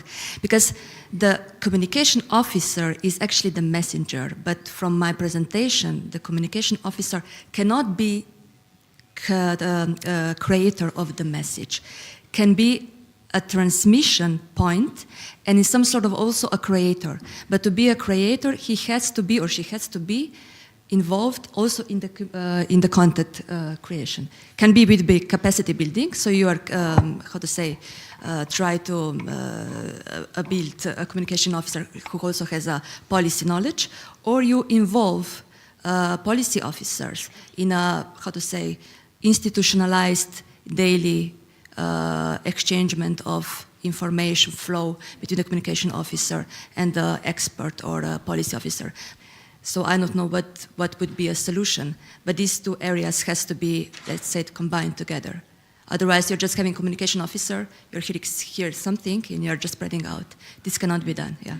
Thank you. Yeah, concerning EUSALP, we don't have any central point to deliver information messages, so we ask each group to provide editors. Editors is not just writing, but is the person collecting the feedback and the messages from his group, his or our group.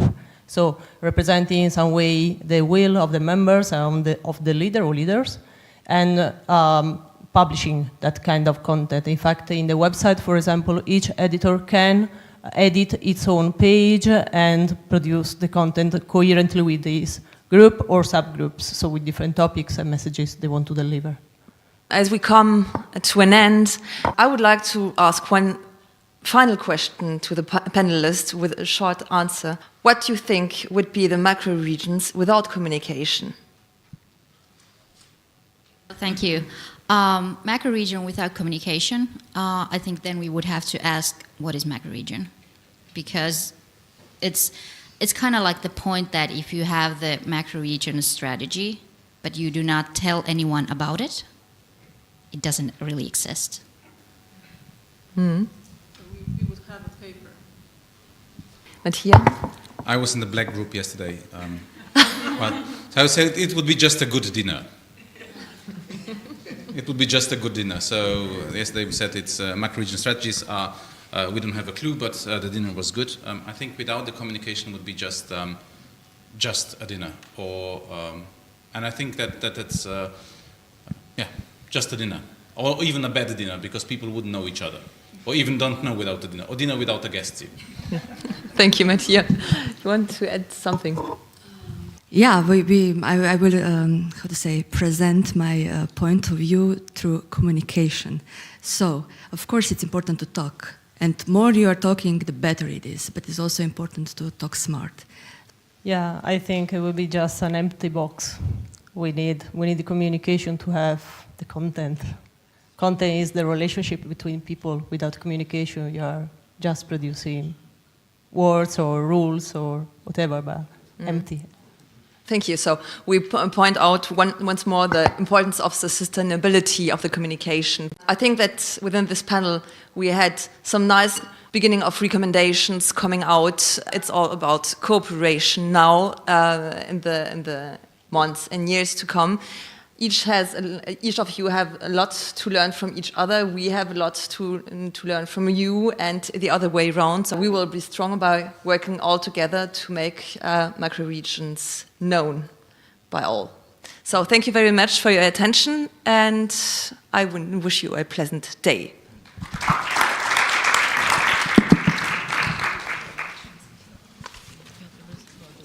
Thank you all.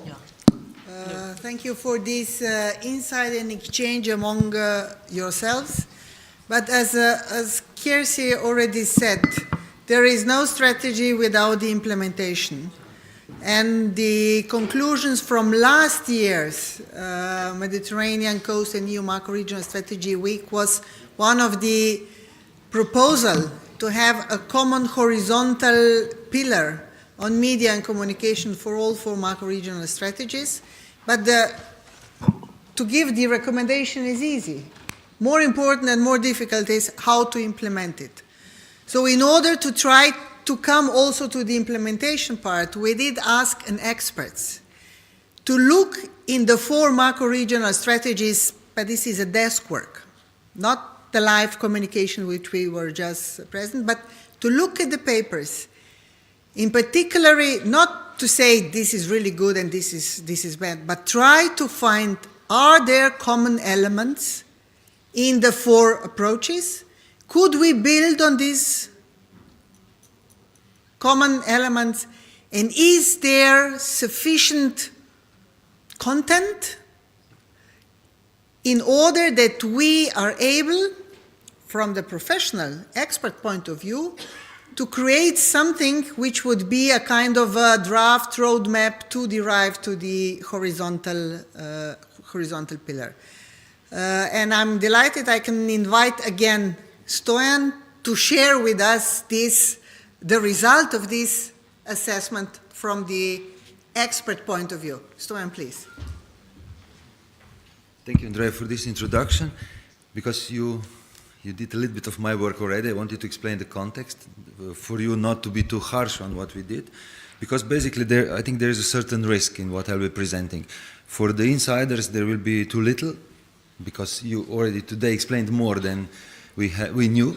And for, let's say, outsiders, it will be too much because there will be too much detail. So I will try to struggle in between those two. But let me just start with something more personal. But when you spend a whole day with somebody, I think there are two good things. One is that you can take your jacket off, and second is that you can talk more bluntly. To me, the insight of this afternoon is that, in fact, that it's not so optimistic that it looked in the morning, because, honestly, there is one facility point, there is one project, there is one strategic point, and there is one communication point. Two of them are very self-centered. One is about to be closed, and the only one is maybe robust enough to survive Nordic winters of this Game of Thrones. So, in a way, you gave me the idea of talking about Danubians. Imagine these four regions, macro regions, as the kingdoms: as Danubians, Alpines, people from the sea, and the Baltics. And you know that there is not always just war between those kingdoms, but there are also very, very interesting intrigues, stories, and everything. What our task was, Mateusz and mine, was to do a preparatory process in order for, let's say, the Slovene point of view, because this is really a particularity of somebody who is in I would say, one perspective for three different regions. If there is a way to go forward. The task was divided. Mine was analytical, and Mateusz was let's say, the action plan, how to optimize, so the roadmap, as you usually like to say. It's a pity that he's not with me, but unfortunately, I'll do both. And just for you to know what our result, which is really just an interim result, but based on what I've heard here today, and based on what will be then combining together, there will be something that I would be pleased to say it's our work. For the moment, it's really a work in progress. What I did is, I did a content analysis of four, not just strategies, but what you do, and I tried to detect the common strategic points and a few key tactical tools. And then, going through best practices, I dare to give some recommendations to Andrea, basically. And then, second, is Mateusz's work, which was really optimization. So he was much more into method, into process, and into possible areas of work where you together, out of a certain common knowledge, you would profit something. And very simple table of content of this presentation today is, first part is mine, second part is Mateusz.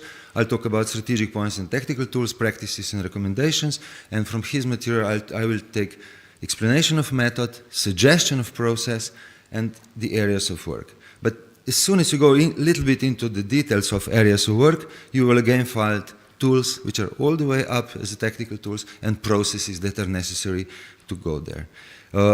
I don't like tables. I will not go into details of what you show, and also here I have to, not really to apologize, but to explain that in fact the Danubian one was the only one that was not articulated as a strategy. I used the communication plan, I used your material, but this is also just an insight that in fact the three others started with articulating these positions and you started to work. And in the results of your work, sometimes it's seen in a positive way, I would say. Here, talking bluntly, I was very much interested into the Alpine way of getting the strategy because they were criticized, and through the criticism, they needed to understand better whom they are in fact talking to and whom they are listening to. And that's why this will explain to you why, in my opinion, the mission, aim and goal is very, very much close to the Baltic ones, because literally they took as an example. this is not what we are really interested in today, because this is something that is put in the, not the first, but the third page of the strategy as something to start. Why I put this table? Because you see there is a basic difference in content in the central one, the Adriatic-Ionic. And I think this is one of the things to consider here. They didn't just put phrases. They were immediately thinking about target audiences. So when they speak to leadership, it's about advocacy. When they speak to target groups, the other target group, it's about social mobilization. And when they speak about individuals, they even dare to mention the attitude to changing communication. So it was no surprise today that you are already only at the stage 1, because up to the stage 3 there is a long way to go. But knowing that in fact you focused your first part of communication on very concrete advocacy for certain, this is understandable now knowing in which stage you are. What is in a way more, not more, but yes, more evident is when you go to the level of tools.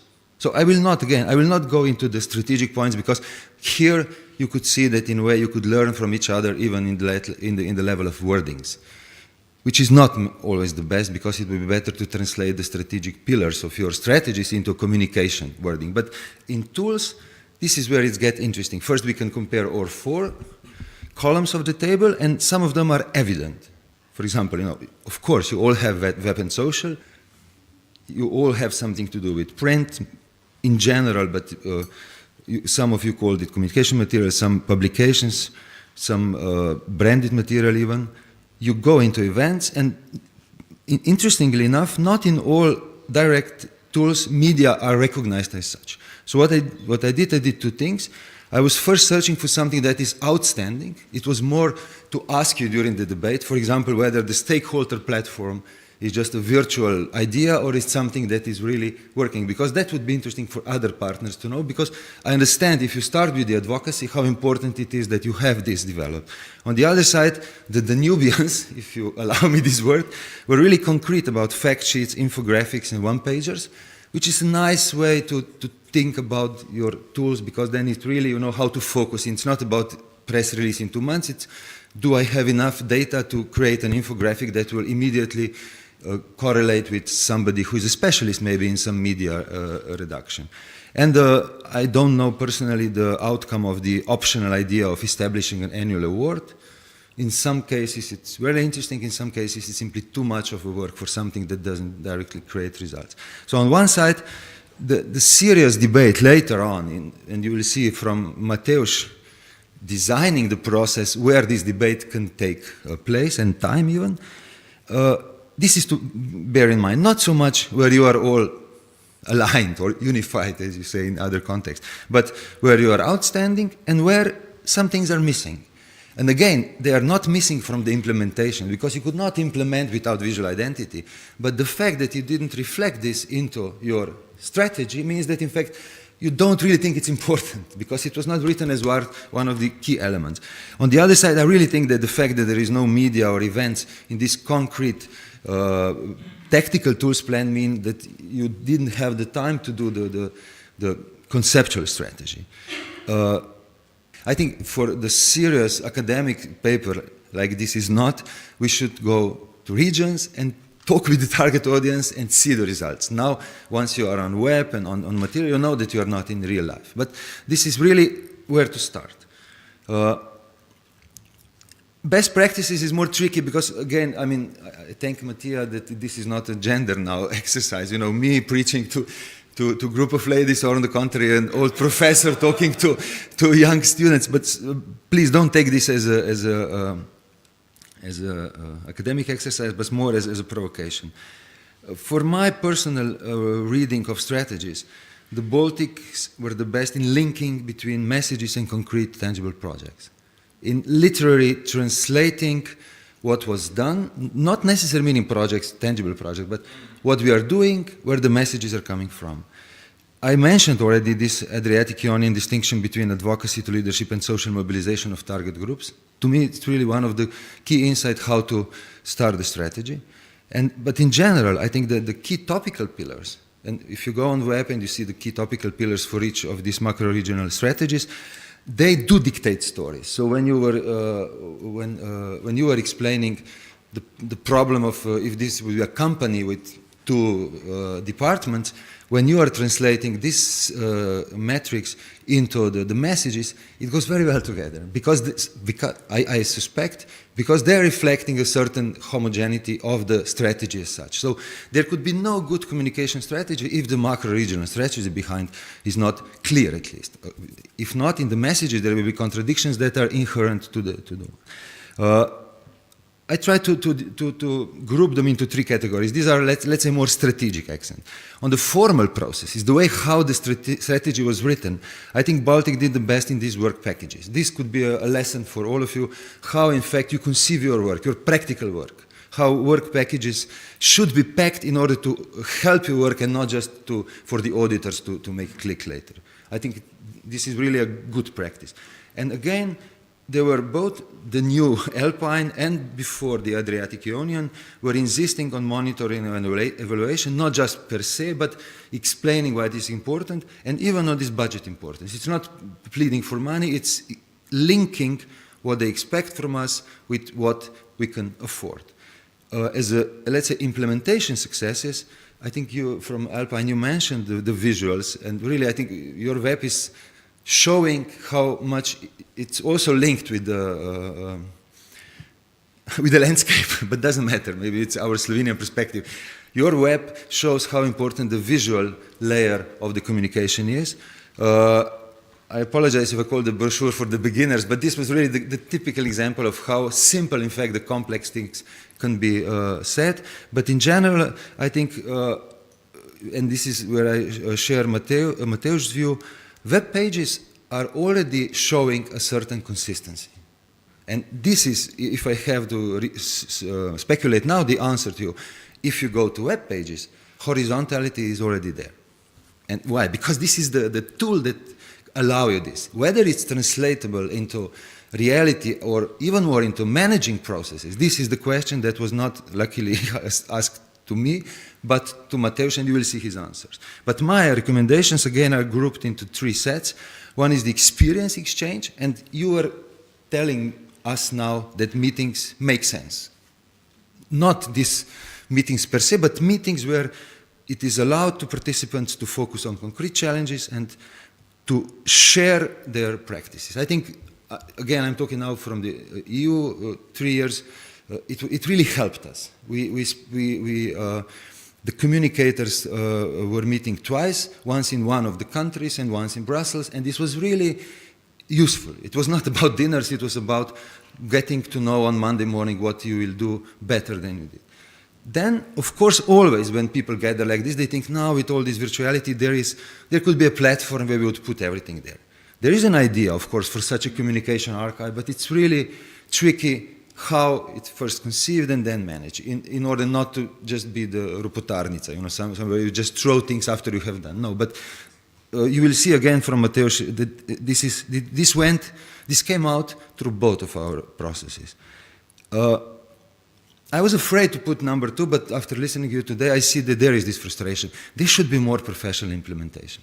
Simple people, you say about there is content creator and there is communicator. I mean, communication is a profession, and the question how to, not just to write, but to speak, to shoot, to direct, to take photo. I mean, without this, you prove you are not at the level of the one that is expecting your message. So it's not just about hiring professionals to draft communication strategy, which was obvious today.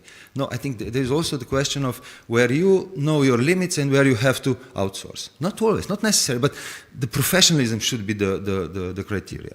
And then the question I provoked Barbara this morning is about this joint distribution. So if I just remind you, so on one side this experience exchange, there is this more professional implementation, and third recommendation is, in spite of all this virtual world, broadcasting is still a tool. And the more you go to regional, local, more this content stayed in minds than just a few clicks or likes. So an idea of a joint program in collaboration with several public broadcasters, with so many member states and with so many regions, should be at least an attempt, and we'll see what. moving to Mateusz's part, he didn't, as he likes to say, invent rocket science. He used something that is there on the market. But for us that are in communication, it's not always obvious that, for example, from design process, we can learn something that helps us sharpen our minds and then also the acts. So he's proposing something that was basically defined by UK Design Council, known as double diamond design process, which was, of course, primarily developed to support the development of products and services.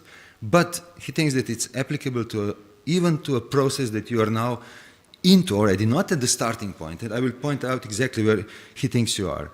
Andrea liked very much this A and B stage because the A stage is do the right thing and B stage is do the thing right. And of course, do the right thing means that there is this time where you have to discover and define the task worth being done. I think we are already there. I think we are in this, let's say, task finding mission where if you know well how to discover and define, it will be then more possibility that the right problems will be solved. For example, as Mateo said, enhancing the quality of solution, but very important here, saving time and resources, or fastening time, because frustration is also too much time. If you know what's the right thing, then you should also, and this is the professional part of it, know how to do it right. This part of the process is about solving the problems, about the one that were identified. And this is now about solution. It's not just these little two caros. I mean, it's much more complex, and some of them know them. I will not go into all the details. It's not only that you discover you have a problem. We are very close with all that was said here in defining the problem. Now the key question is, look, the second quarter is a definition phase in which we try to make sense of all the insights and possibilities identified in the previous phase and set the strategy for the next stages. And this is where we, the experts, should shut up, and Andrea and the rest of you from the decision-making process should continue. Why? Because with all this insight put into a bottleneck, as one said today, there is a serious chance that there will be a development and delivery. Development where solutions are created, prototyped, and you recognize the language where it comes from, tested, and iterated. But to deliver, and this is where I think not the communication strategies, but the macro-regional strategies should be interested, is the delivery phase. Is there a chance that the final quarter will happen where the solutions will be finalized and launched? The key activities and objectives during this stage are, again, think about product, and our product is communication. Final testing, approval, and launch, and so on. Of course, it would be unprofessional to stay with this just scheme. Mateusz went into details, and he said he wanted to define stakeholders of this process, and then the general approach, how to continue. He explicitly asked me to say that a part of those in the theater who thinks that are the stakeholders, it is very important to reach to one who conceptualize and produce the content. So we should meet these people, you should meet them at a certain moment, because it's their insight is also very important. It's not only the frustration of the editor, who is in deadline, it's also of the one who gets 6 different instructions at the same time and don't know exactly who is telling to him. And then there is also the question of, you mentioned sustainability, of managing of this communication. As Mateo said, they are the ones that can make or break the task ahead, and are those who will help assess the long-term viability, or, as you said, sustainability of these solutions. The A and B stage is obvious, and I will not go into details because it's more or less the repeating of the scheme. But what really I think it should be the final point of my presentation are the possible areas of work, and here both Mateo and me cross our know-how. So what we'll see is in effect already the result of our common work, because we think that there are 3 levels of possible optimization. Is the content. So now I'm talking what do 4 macro-regional strategies can gain if they do a step ahead together on the level of content. Can it be better, and how? Can some of the processes, because are more participative, can be or more efficient, or cheaper, or faster, or simply better? And then, is there some innovative tools to be invented for this? Of course, as you imagine, the biggest chart is the content chart, and I hope you can see But basically, this is what a designer, what Mateusz is, a process designer, and a former copywriter and creative director that I was, see as a potential gains of common content. There will be a certain content that is shared by all strategies, as I proved with the first strategic chart. So describing their roles inside the general framework, as well as some general missions and mechanisms. This is clear that there could be an interaction. And then immediately jump to a very pragmatic thing. Are there some graphs, schemes, maps that if you find on 4 different websites, show that there is a certain coherency between them? It can go to common audio and video material. Of course, not all directed by the same or produced by the same, but having this kind, hey, we are talking a bigger story. Sorry for this parallel, but imagine that it's a series, which is the Game of Thrones, and then there are different regions. There are pictograms, there are typographic systems even. Mateusz is the creator of the typographic system that Slovene public administration is now using, which was a big breakthrough because it was not obvious that not every ministry would have it their own. Common visual identity system is already more tricky because there could, as we think, is just maybe using some of the elements from a common pool of symbols and color palette. Maybe to avoid a little bit too much similarity, but of course not to unify. And then it's not about the common website for sure not, but about the common management system, which is in a way already in place there. The participative processes, although very complicated matter, is much shorter table and is almost one sentence. After cataloging existing processes, and many of them are done already now, and assessing good practices, I think we could set up a periodic evaluation on a common platform. That's what I said. If you meet, you have to evaluate your work, but maybe some residuals of these meetings can be a common platform. And then, are there some innovative tools? It would be too early for us to come and start make a list. But what we think is that there could be innovation both in the content creation and in the management support. So some of the verbal, visual information elements can be more, let's say, structured, but even what you need to your own work, like instructions, manuals, standards, could be more close to each other. And of course, some of the content that is already created can be shared by one team and used by others.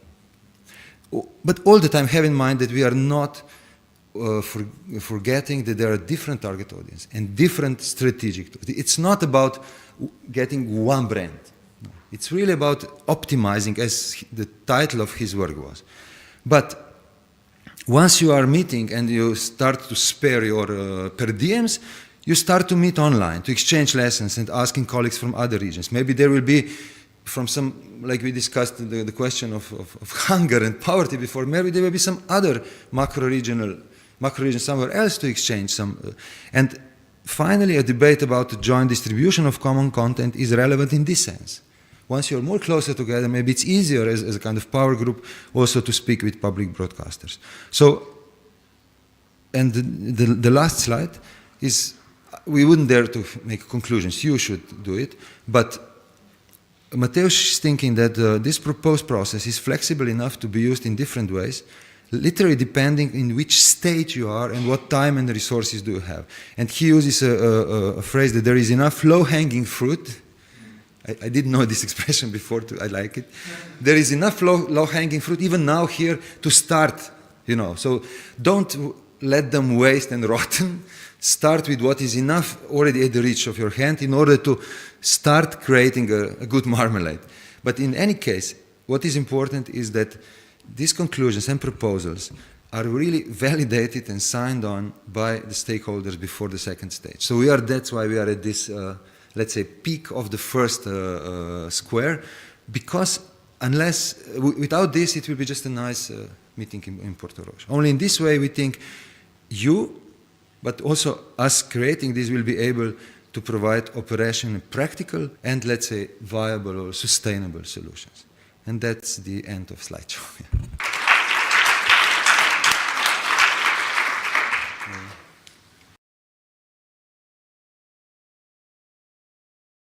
As it was said, this is preliminary. It will be upgraded after the end of this conference. So I don't know, and then shared. I hope so. Coffee break.